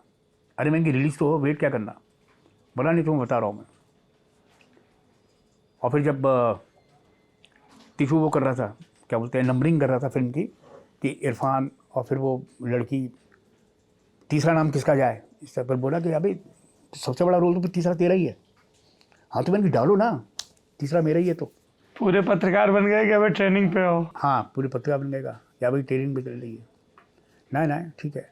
तो वही जहन में मेरे अंदर वही था कि सब लोग पूछते हैं कि ऐसा कैसे, कि इतना डरन, इस तरह की हालत पतली क्यों?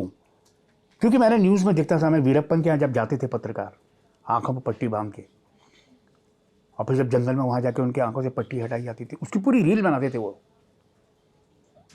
वो देखे थे मैंने न्यूज़ चैनल्स पे उस वक्त, कि कैसे मतलब चंदन तस्कर उसके बारे में लिखते थे, और फिर उनको छोड़ के बाहर जाते थे ऐसी पट्टी बांध के। तो मेरे दिमाग में आता था, अगर ये वीरप्पन कह दें इनसे कि बहुत बढ़िया काम कर रहे हो तुम, ठीक है तुम यहीं बैठ के हमारे लिए पत्रकारिता करो, तुम्हारी पर्ची हम बाहर पहुंचा देंगे, तुम यहीं रहो, तो क्या होगा?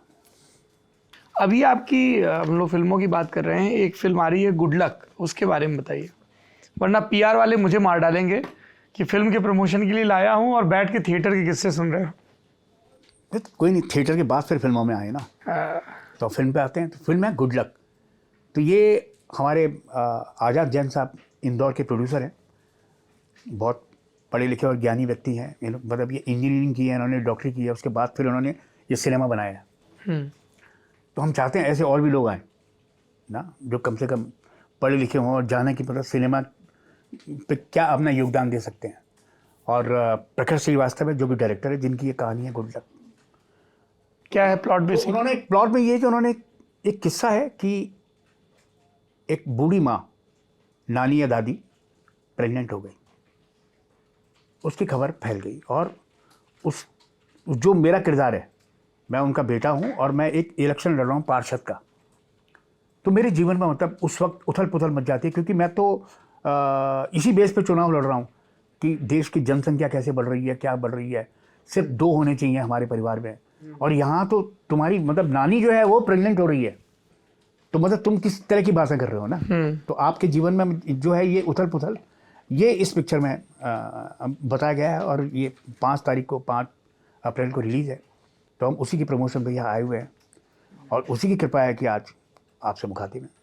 तो मैं बिल्कुल चाहूँगा कि इस पिक्चर का प्रमोशन हो। और ये उज्जैन की कहानी है? ये उज्जैन में गढ़ी है, उज्जैन में शूट की है पूरी हमने। वाह। एक पता नहीं अब कितना रहा नहीं, पर कस्बों में, डिस्ट्रिक्ट हेडक्वार्टर में ज़िंदगी की रफ्तार अभी भी कुछ अपनी ढंग से चलती है। हाँ, जैसे पुलिस लाइन देख लो आप। जैसे आपने कहा, मुझे भोला गुरु की पूरी याद आ गई उज्जैन की, पता नहीं आप खाने गए थे कि नहीं? भोला गुरु की पूरी खाने के लिए हम लोग, मतलब पूरियाँ बेड़ी तो हमने बहुत खाई हैं। वो हो सकता है भोला गुरु का के यहाँ का हो, किस तरह हो, है ना। तो वो जो घाट किनारा, क्योंकि मैं तो मथुरा में रहा हूँ, तो सुबह और शाम आता था मज़ा, दोपहरी होती थी खतरनाक। राम राम करते हुए हम कहते महादेव जल्दी से जो है दोपहरी निकालो, क्योंकि चटक धूप में बड़ा मुश्किल काम हो जाता था, बहुत ही मुश्किल होती थी ऐसे में शूट करना ना, क्योंकि वो अब धूप तो मुंबई में भी बहुत खतरनाक ही होती है, लेकिन हमको अब ये वाली लू वाली मुंबई में गीली धूप होती है। हाँ, वो तो गीली धूप क्या एक्चुअल में क्या होता है कि दूसरा क्या है कि वो हम बस शूटिंग पे ही जो झेल पाते हैं, क्योंकि शूटिंग अब कम होती है वहाँ पे, खासतौर से सिनेमा और सीरीज़ की ना। ज़्यादातर क्या है, सेट वेट लगे हुए, तो अंदर चले गए आप, सेट वाली शूटिंग ज़्यादा होती है। और जो मतलब रियल लोकेशन पे, तो अब रियल लोकेशन में चले आते हैं हम लोग, तो वो सवाल ही नहीं है वहाँ की धूप को इतना झेलने का। फिर वो यहाँ झेलनी पड़ती है जब हम रियल लोकेशन पे शूट कर ले आते हैं। तो ऐसे में जो चटक धूप होती है ना, बाप रे बाप, वो सर हिला देती है एकदम। आप कितना बहुत शूट किया हम लोगों ने उज्जैन में।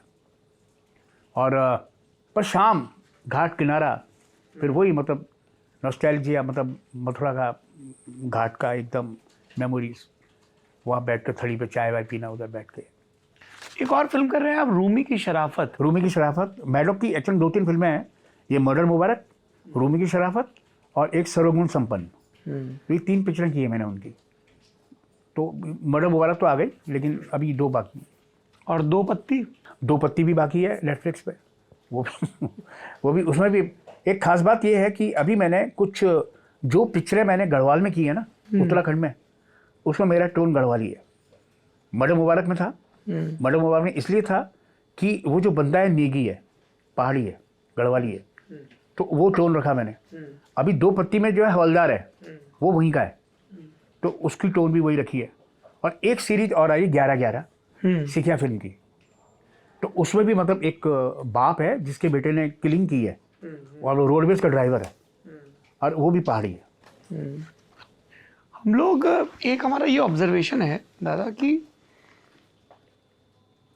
और ये शिकायत भी है जो देख रहे हैं उनसे भी, कि आपके जितने जब भी हम यादगार रोल देखते हैं तो ज़्यादातर बहुत लेंथ में छोटे रोल हैं।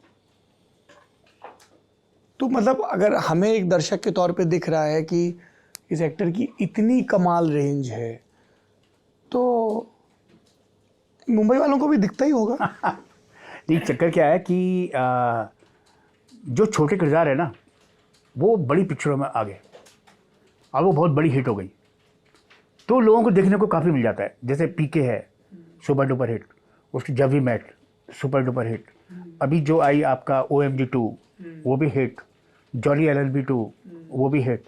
तो ये जितनी भी बड़ी पिक्चरें आई हैं, तो इनमें भले ही थोड़ा किरदार रहा है, तो उनकी वजह से मुझे याद कर लिया गया। मैं इस अभी जैसे पान सिंह तोमर है, तो पान सिंह तोमर क्या है, एक बड़ा किरदार है, सब कुछ है, लेकिन वही वाली बात है कि ये है शेरनी में मेरा बड़ा किरदार था, है ना, लेकिन उसका मुझे प्रसाद कुछ मिला नहीं।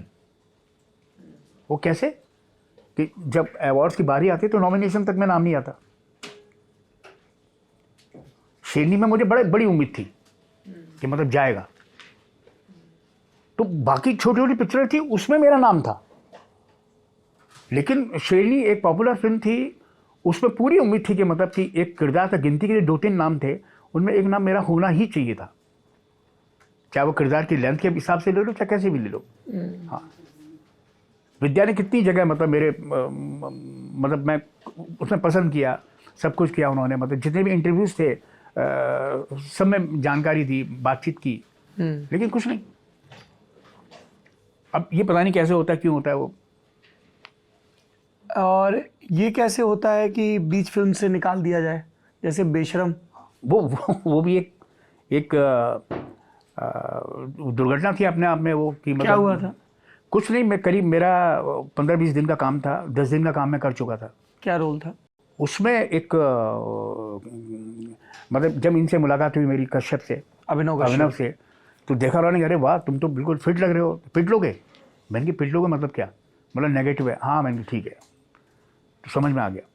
तो वो जो किरदार जब उन्होंने बताया, दिखाया, तो मैंने कहा ये किरदार मेरे लायक लग नहीं रहा, ये ऐसा नहीं है। उसको मैंने बनाया था, उसका मैंने नाम दिया था साजन चतुर्वेदी। साजन चतुर्वेदी, जो कि मतलब थोड़ा रसिक टाइप का है और गुनगुनाता है। और उसमें मैंने उस पिक्चर के सिनेरियो में मैंने अपना पूरा योगदान अपनी गायकी का भी डाला था। उसमें मेरे 5 गानों के टुकड़े ललित पंडित जी ने रिकॉर्ड किए थे स्टूडियो में, और 3 शूट हो चुके थे। अच्छा। हाँ, जैसे रखा ही इस तरह से था, जब मैंने कहा कि मतलब ये लाइनें ऐसा लग नहीं रहा कि ये मैं बोल रहा हूँ, तो ये तो एक तो जो खान करेक्टर है, मतलब मैं लगता नहीं ऐसा खान पठान टाइप का, तो मैंने इस करेक्टर का नाम है साजन चतुर्वेदी, ये माता का भक्त है। पहले मैं रख रहा था कृष्ण भक्त, उन्होंने कहा दिल्ली में कर रहा हूँ तो माता, मिली ठीक है माता का भक्त। तो उसमें मैंने मतलब एक इंट्रोडक्शन सीन ही लिखा था अपने ऊपर कि मतलब मैं गैरेज चलाता हूँ, वहाँ गैरेज में जो है पुरानी गाड़ियाँ आती हैं, उनकी तोड़ फोड़ करके रणवीर गाड़ी वाड़ी चुरा के लाते हैं और उनको जो है उनका हिस्सा दे करके और बस निकाल दिया। उसमें दिखाया कि उनको पता नहीं है उनके माँ बाप कौन है ना, वो एक लावारिस वैसी वाले करेक्टर दिखाया, किरदार दिखाया। तो ये गैरेज के लोग जो है तफरी लेते हैं उससे, उस किरदार से कि इसके माँ बाप को पता नहीं, कुछ नहीं है। तो वो था भी, उस तरह की लाइनें लिखी। मैंने कि ये लाइनें कौन बोलता है आजकल? बोला आप तो राइटर हो, आप करो।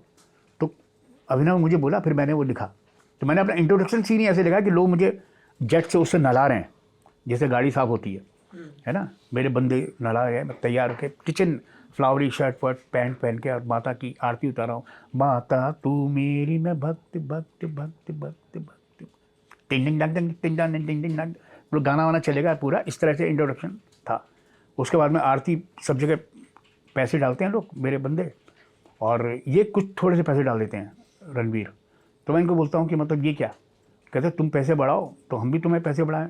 बोला माता के साथ ऐसी, तो टोन भी ब्रज की थी, वाह बेटा वाह, ऐसी वाली करके। तो वो कहता है कि मतलब, फिर मैं कहता हूँ कि मतलब बाप तक पहुँच गए। तो कहता है कि बाप तक मत पहुँचो, तो मैया तक पहुँचे, वो तो और मज़े देगी। तो ऐसी वाली पूरी लाइन करके, और फिर उसको, फिर एक्शन वैक्शन होता है, फिर मैं गाता हूँ, एक नौटंकी का एक पीस गाता हूँ। तो मतलब बहुत कुछ किया था उसमें। 10 दिन की शूटिंग हो गई। मैं, रणवीर को बहुत पसंद था। अचानक जो डेट्स थी वो मेरी उन्होंने यूज़ नहीं की। मेरे को चिंता हो गई कि क्या बात है। प्रोड्यूसर को मैंने फ़ोन किया, इनको सबको आपस में, फिर बुलाया उसने मेरे को कि दादा ऐसा है कि पिक्चर बहुत लंबी हो गई है और बड़ी दिक्कत आ रही है, ऐसा हो रहा है वैसा हो रहा है करके। उसने जो है कि कपूर साहब कह रहे हैं कि पहली बार लोग हमको देखेंगे और हम लोगों की सीन ही नहीं है, हम लोगों का पूरा गाना भी नहीं है, तो समझ में नहीं आ रहा क्या करें। तो मैंने, क्या कर रहे हो? आपका कैरेक्टर स्क्रैप कर रहे हैं। मैंने, हाँ। एक सन्नाटा आया, मतलब अजीब की। तो रणबीर कपूर ने बोला कि मेरा सीन, नहीं, रणवीर नहीं बोला, अनुभव ने ये कहा कि रणबीर कपूर बोल रहे हैं कि हमारे सीन या हमारे गाने उस हीरोइन के साथ कम है। ऋषि जी ने कहा होगा। अच्छा, ऋषि जी ने। हाँ, कि मतलब कि पहली बार हम लोग आ रहे हैं, बाप बेटे साथ में, बाप बेटे, नीतू जी भी थी, नीतू जी भी थी। तो मतलब कुछ है ही नहीं हमारा ना, कि ना गाने हैं कायदे के, ना सीन्स हैं कायदे के। तो उन्होंने बोला कि सर जितने हैं मतलब वो हैं, लेंथ भी नहीं है। तो क्या था कि मतलब जैसे कि पूरी लेंथ हम पे खर्च हो गई बाकी की। तो ऐसा वाला उसको लगा कि अगर ये स्क्रैप कर देंगे करेक्टर तो बाकी की चीज़ें बढ़ जाएंगी। मैंने कहा अच्छा हाँ, बस ये इनका प्रोड्यूसर का, इनका वर्जन था इस तरह का। ठीक है, मैं चला गया। तो लेकिन अब मतलब वो बहुत बड़ा झटका था अपने आप में कि इस तरह का। फिर आधे पैसे देके मेरे को विदा कर दिया। और फिर यही रहा मेरे जहन में कि मतलब कि क्या हुआ, क्या फिर होता नहीं, घर में बातचीत आती रहती है। मेरी वाइफ बोलता है जो है फ़ोन पे बात कर रही है कि हाँ वो बड़ी अच्छी पिक्चर है इनकी बेशर्म, अभी वो आएगी तो मुझे लगता है कि कुछ इनका बनेगा, उसमें बड़ा इंपॉर्टेंट करेक्टर है इनका ये। मैंने कि सुनो बे, फिर उसको मैंने 1 महीने बाद बताया कि इस पिक्चर में मैं नहीं हूँ, PR मत कर इसका। तो होता है हर दफा जब ऐसा होता है तो वो कसम याद आती है जो श्री राम सेंटर के बाहर ली थी। कसम क्या नहीं, अब हम बॉम्बे ही जाएंगे। वो भी एक कसम से, मतलब अगर मेरे को थिएटर करने दिया होता शुरू से ना, अगर या तो वो लोग ले लेते या रेपेटरी में चला गया होता, तो कई हद तक एक बनी रहती बात। पर होने को मैं मानता हूँ, लक फेट कुछ ना कुछ तो होता है, मानता हूँ मैं इस चीज़ को कि मतलब जब ये डिसाइड किया कि हाँ ठीक है अब हम बम्बई ही जाएंगे। क्या हुआ, क्या था? कुछ नहीं, मैं वहाँ भी हर जगह क्या है कि कहीं ना कहीं क्या है कि 2 चेहरे होते हैं, हर चीज़ के 2 पहलू होते हैं, सिक्के के जैसे हैं। तो ऐसा तो वहाँ भी होता ही है इस तरह का। कि मतलब मैं गया था रेपेटरी में टेस्ट देने के लिए, ऑडिशन के लिए, श्री राम रेपेटरी में, और मैं अपने नंबर का वेट कर रहा था। बाकी चलता रहा। आखिरी में मेरी बारी आई तो सुना ना सुना अनसुना करके जो है फिर डिक्लेयर हुआ कि भाई ये लोग सेलेक्ट हुए, मतलब सिलेक्शन नहीं हुआ रेपेटरी में। तो बस फिर मैं बाहर आ गया, हल्की हल्की बूंदाबांदी हो रही थी, फिर मन को बहलाया। एक्चुअली में क्या था कि वो टाइम ऐसा था कि एक मथुरा का लड़का अपने आप को बम्बई में कैसे बसाएगा। बात सबसे बड़ी ये थी कि मतलब कि यहाँ आप आओगे तो कैसे अपने आप को, सर्वाइवल क्या होगा आपका, है ना, कैसे क्या करोगे। और यहाँ जिस वक्त मैं आया था उस वक्त हीरो भी सुंदर चाहिए, हीरोइन भी सुंदर चाहिए, विलेन भी सुंदर चाहिए और असुंदर भी सुंदर चाहिए, है ना। यहाँ तो कुछ भी नहीं था। टैलेंट वैलेंट तो जैसे आज के बच्चे भी बोलते हैं कि सर कोई टिप्स, मैंने कि बेटा अगर मेरे को टिप्स देनी आती होती तो मैं बाबा बन गया होता, एक दुकान खोल लेता। मतलब सब बोलते काला बाबा के पास जाओ तुम बताएंगे कैसे क्या होता है।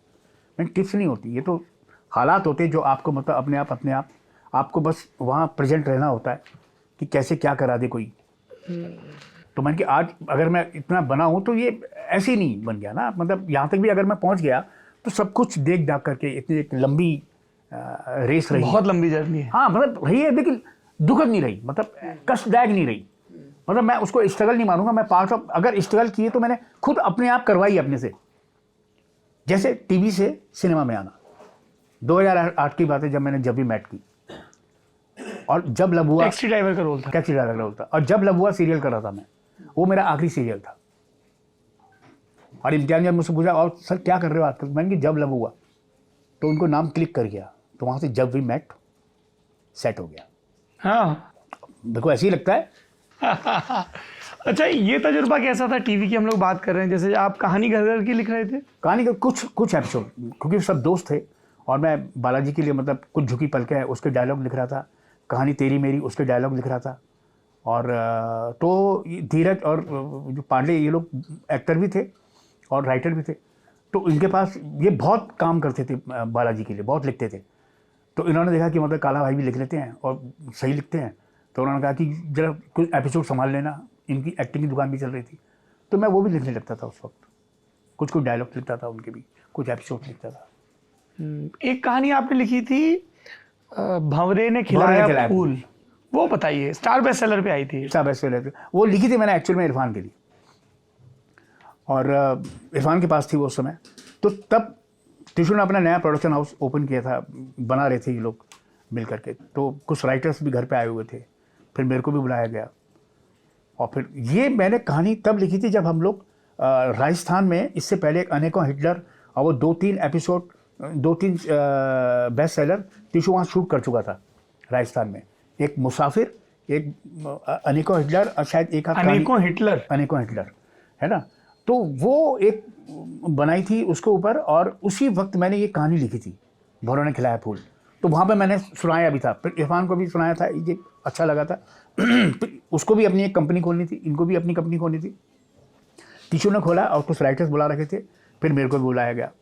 तो कुछ पसंद नहीं आ रहा था उसे, टिशू को। तो फिर उसने बोला कि वो कहाँ है क्या, तो जो तुम वहाँ लेके गए थे सुना रहे थे, तो मैंने वो इरफान के यहाँ है। तो फिर वो लड़का भेजा दिनेश सुतपा के यहाँ से, फिर वो इरफान के यहाँ से वो मंगाई, फिर वो मैंने पढ़ के सुनाई। वो पढ़ के सुनाई, सारे राइटर देखने लगे, दूसरे बोले है तो सही, इससे बढ़िया और क्या मिलेगा। तो फिर वो बनाई, फिर वो तैयार किया। कौन कौन था उसमें? उसमें इरफान, संजय मिश्रा भी थे। संजय मिश्रा, मैं, वरुण बडोला, सीताराम पांचाल, विनीत भाई, है ना, ये तो थे, दीपक दत्ता, और क्या बोलते हैं जो मेन लड़की बनी थी, उनका नाम याद नहीं आ रहा मेरे को, वो। तो वो बहुत ही मतलब इंटरेस्टिंग। तो क्या हुआ कि जब ये हम लिख भी रहे थे, तो वरुण ने उसे कहा कि मतलब ये जिस तरह की कहानी लिखी थी, उसने बोला कि तुम ना वो पढ़ लो, परसाई साहब का एक हसीना 5 दीवाने। तो मैंने कि नहीं, अभी नहीं पढ़ूंगा, बाद में पढ़ूंगा मैं, क्योंकि मैंने कहा ये जो किस्सा है ना, ये आम छोटे शहर का, किसी भी स्मॉल टाउन की कहानी है ये, कि मतलब एक लड़की है और 5 लौंडे इधर उधर के हैं और सबकी नज़र उसी के ऊपर है, मतलब कैसे भी रिझाने में लगे हुए करके। तो उसके बाद देखा एक हसीना 5 दीवाने जो है, उसमें भी इसी तरह की कहानी है वो, लेकिन मैंने उसको पूरा जिसे कहते हैं मथुरा वाले जोन में, उसी हिसाब से उसको। ये एक ऐसा प्रेशर रहता है कि यार किसी के लिखे का बहुत ज़्यादा असर, किसी के लिखे का बहुत ज़्यादा मतलब किया, किसी से कोई मेल खा रही है कुछ। एक्चुअल में क्या होता है कि मैंने तो देखा है, अभी अगर मैं आपको कोई कहानी सुना रहा हूँ और हम प्लान कर रहे हैं कि इसके ऊपर कुछ फिल्म बनाते हैं या कुछ भी बनाते हैं, वो अगर हमने महीने भर तक नहीं बनाई, तो क्या होता है कि ब्रेन स्टॉर्मिंग चलती रहती है। मेरे जैसे और भी कई लोग, कई राइटर्स हैं ही, मेरे जैसे क्या मतलब बहुत सारे राइटर्स हैं, उनकी ब्रेन स्टॉर्मिंग चलती रहती है। तो कुछ ऐसी सी कहानी आ जाती साहब। अभी जैसे मतलब धरपकड़ के ऊपर एक कहानी लिखी थी मैंने, जो 2020 में फिल्म आई, सब कुशल मंगल है। तो वो कहानी बहुत सालों से मेरे पास थी, उसको तैयार किया और वो कहाँ हम लोग मतलब यशराज में भी गए, अली को भी सुनाई।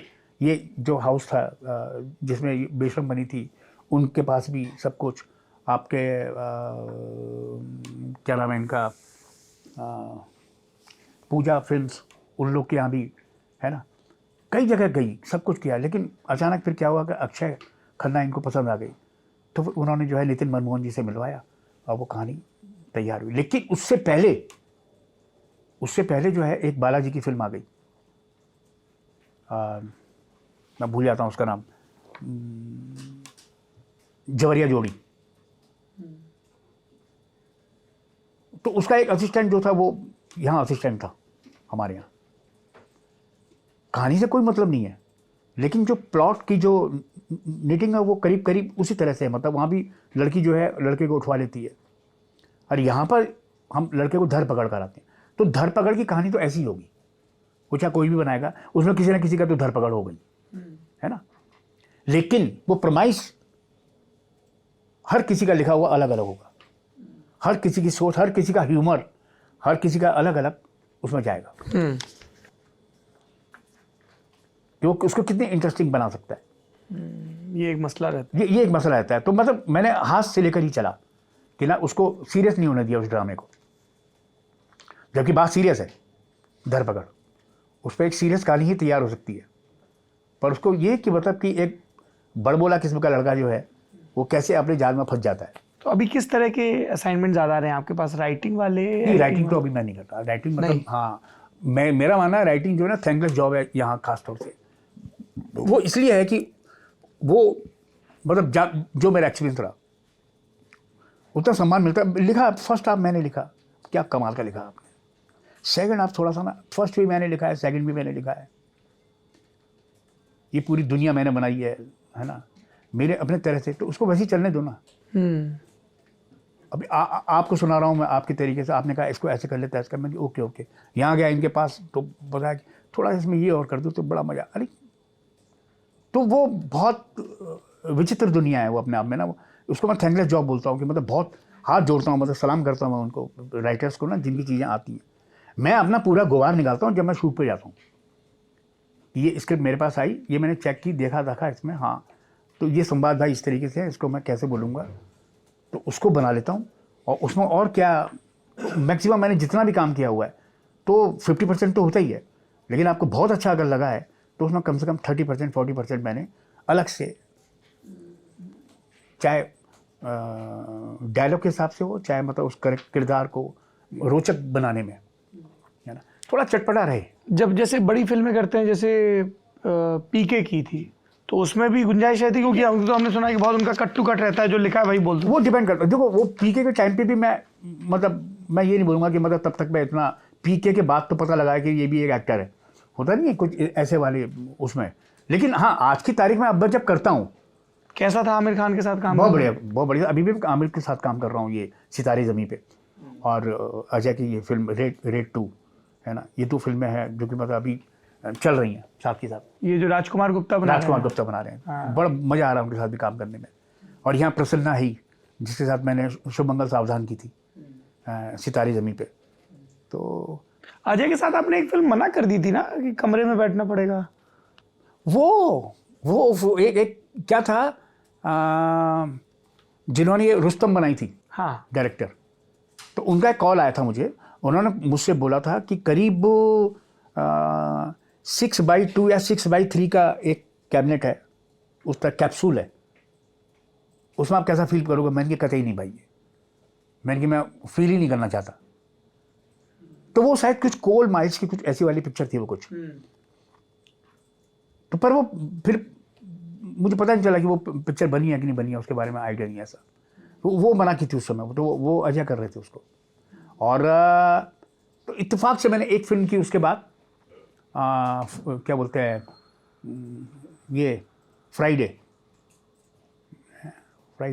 गोविंदा वाली, हाँ फ्राइडे, FRY वाला, हाँ फ्राइडे गोविंदा वाली की। और उसमें एक सिचुएशन ऐसी आती है कि मेरे सर पे गदा मारते हैं, मैं गिर जाता हूँ, और तभी बैल बजती है, उनकी बीवी आ जाती है, तो ये उठा के मुझे पलंग में डाल देते हैं, ढक्कन खोल के, सिचुएशन मेरी वहीं आके फंस गई कि अभी तो मैंने एक पिक्चर मना की है ऐसे, तो मैंने तुम लोगों ने बताया नहीं मुझे कि पलंग में डालना है। बोले नहीं इसको दिल्ली में बॉम्बे में करेंगे अपन, और वो अलग तरीके से करेंगे, बड़ा सा बनाएंगे डिब्बा और ऐसा शूट करेंगे वैसा शूट करेंगे आकर के। फिर भी मैंने कहा कि अरे यार अच्छा हाँ, मैंने एक काम करते हैं, हाँ चलो। फिर मैं गया बेड के पास, ढक्कन उठाया तो मैं लेटा, मैंने कहा मैं बोलता जाऊँ तुम करते आना हाँ। फिर ढक्कन बंद किया, हाथ से मैं टेक के रखा करके ना, मैंने कहीं दम ना घुट जाए। जी ठीक है, मैंने कहा ओके हाँ चलो हटाओ। उड़ाया, तो ऐसा वाला रिहर्सल किया मैंने, तो वो सीन मैंने आराम से कर दिया। कैसा था गोविंदा के साथ काम करना? बढ़िया था, बहुत इंटरेस्टिंग था। मतलब इत्तेफाक ये था उस समय कि मतलब वो इंतज़ार कराते थे दुनिया को, ऐसा वो मेरा इंतजार कर रहे थे वहाँ पे सेट पे। मैं किसी शूट से आ रहा था रोहतक बाई कार, मैं फिर पहुँचा वहाँ पे, गले लगे बढ़िया करेंगे, जैसा करते हो वैसे ही करेंगे। जी हाँ जी हाँ, मज़ा आएगा, हाँ जी हाँ मज़ा। और उसके बाद ये हुआ कि मतलब जब शूट चल रहा है तो बार बार साउंड का असर, आवाज़ थोड़ा सा आवाज़, अबे एक्टिंग कर रहे हैं एक्टिंग कर रहे हैं। तो एंजॉय किया। मेरा 3 दिन का काम था, वो 7 दिन का हो गया। मतलब इतना सिचुएशन बढ़ गई इसमें हैपनिंग। तो बहुत मज़ा आया, उनको भी बहुत अच्छा लगा, मेरे को बहुत अच्छा लगा। आपको भी बहुत मज़ा आएगा, क्योंकि ब्रजेंद्र काला जी अब हमें वो गाना सुनाएंगे जो उन्होंने अपने ससुराल वालों को सुनाया था। इंदिवर का लिखा हुआ, कल्याण जी आनंद जी का संगीत, फिल्म का नाम सफ़र। ये मैं जब पहली बार लड़की देखने गया था, आप कसम से जब ये अपने बाल ठीक करते इतने प्यारे लगते, तो कहा कि मतलब ब्रजेंद्र बहुत अच्छा गाते हैं, ऐसा उन्होंने बोल दिया। ये दिल्ली में मयूर विहार। तो मैंने कहा, तो बोले कि सुनाओ कुछ सुनाओ। अब लड़की सामने बैठी हुई है, लड़का जो है सोच रहा है। तो मेरी तो पूरी शादी पिक्चर टाइप हो गई थी। एक गाना यहाँ गाया था, फिर एक गाना स्टेज पे गाया था। जब मम्मी ससुर आ गया कि बस सुना गुरु गा लेते हो, गुनगुनाया, तो पता लगा जो NSD के दोस्त थे मेरे, जो आसपास वहाँ रहते थे, वो सब गिलास और ये लेकर के इकट्ठे हो गए थे। We'll come to that. हाँ पूरी, हाँ पहले ये लड़की देखने वाला। पहले लड़की देखने वाला। स्टेज पे क्या हुआ फिर? क्योंकि शाम को जब शादी होती है, दूल्हा दुल्हन बैठे होते हैं वहाँ, मैं वहाँ कार्ड दे आया था वहाँ NSD के माली बाला भाई को। मैंने कहा तुम तो पता ही है कि कौन कौन है अपने, तो टिक मार करके इनको भेज देना हुआ। तो शाम को सब लोग मिले होंगे, तो सबके पास अद्धे पौवे तो थे, लेकिन चखना चबाना नहीं था। तो उन्होंने कहा काले की शादी है, तो मयूर विहार जो है पहुँच गए होंगे, सब भर के आ गए। तो उस समय तो पता नहीं था मेरे को, मैं बैठा हुआ हूँ। लड़का मम्मी ससुर ने बोला गुरु गा लेते हो कुछ? मैंने कहा ऐसे गुनगुना लेता हूँ। गुनगुना दो। अब मैं गुनगुनाने लगा तो बगल में लड़की बैठी हुई है, उसने कहा कि यार ये कहीं गोड़ ना देना, ऐसा वाला एक होता है। तो मैं धीरे धीरे हल्के से शुरुआत की मैंने, पर जब खुल के नहीं गाओगे तो तब तक मज़ा नहीं आएगा, मतलब ना बात पहुँचेगी नहीं। जब खुल के गाया तो सारे के सारे हाथ में जो है गिलास और अपनी थाली लेकर के, अरे वाह क्या बात है जूरो। तो बोले तुमने बड़ा सही इंतजाम। मैंने इंतजाम नहीं किया, इसका खुद इंतजाम कर लिया इन लोगों ने। कौन सा गाना सुना था? वो तो ये अभी लिरिक्स थोड़े से इधर उधर रहते हैं। फिर लड़के ने खुल के गा दिया था उस समय। वाह। और फिर जब जूता चुराई हुई, हाँ, फिर उस समय जो पैसे आधे कराए, और वो आधे राजी हो गए इस पे। आधे पैसे लगे। ये माँ ने बोला था कि हमारा लड़का गाता है, तुम में से कोई गाता है? बोले नहीं, सुना दे बेटा। अचला जी ने कहा। हाँ।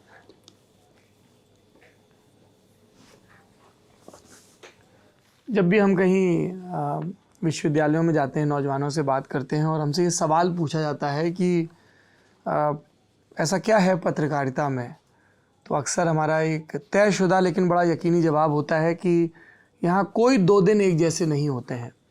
हर दिन आपके हिस्से में बहुत सारी खबरें, बहुत सारे किरदार आते हैं और बहुत सारे अंधेरे के बीच टटोलते हुए आप रोशनी की ढिबरी खोजते हैं, सोते खोजते हैं, और जो अक्सर किसी संवाद की शक्ल में हमारे हाथ लगते हैं। ये संवाद वैसा ही है, रोशनी की ढिबरी जैसा। उम्मीद है कि आपको बहुत आनंद आया होगा। मेरी चिर प्रतीक्षित प्रतीक्षा तो पूरी हुई, आपसे मिल लिया मैं, लेकिन मुझे ऐसा लग रहा है कि अभी बहुत कुछ है जो हमें सुनना बाकी है। तो मैं उम्मीद करता हूँ कि हमारा सत्संग फिर होगा। फिर से ये अड्डा जमेगा। बिल्कुल जमेगा। बहुत आनंद आया आपसे बात करके। मुझे बहुत आनंद आया। मैं भी काफ़ी समय से इंतजार में था कि मतलब कब बनेंगे, कब गाना गाएंगे, है ना। वही है, सब ठाकुर जी की कृपा होती है जी, जब ठाकुर जी की कृपा हो। ललन टॉप अड्डे में आज के लिए इतना ही। अपना खूब ख्याल रखिए। धन्यवाद।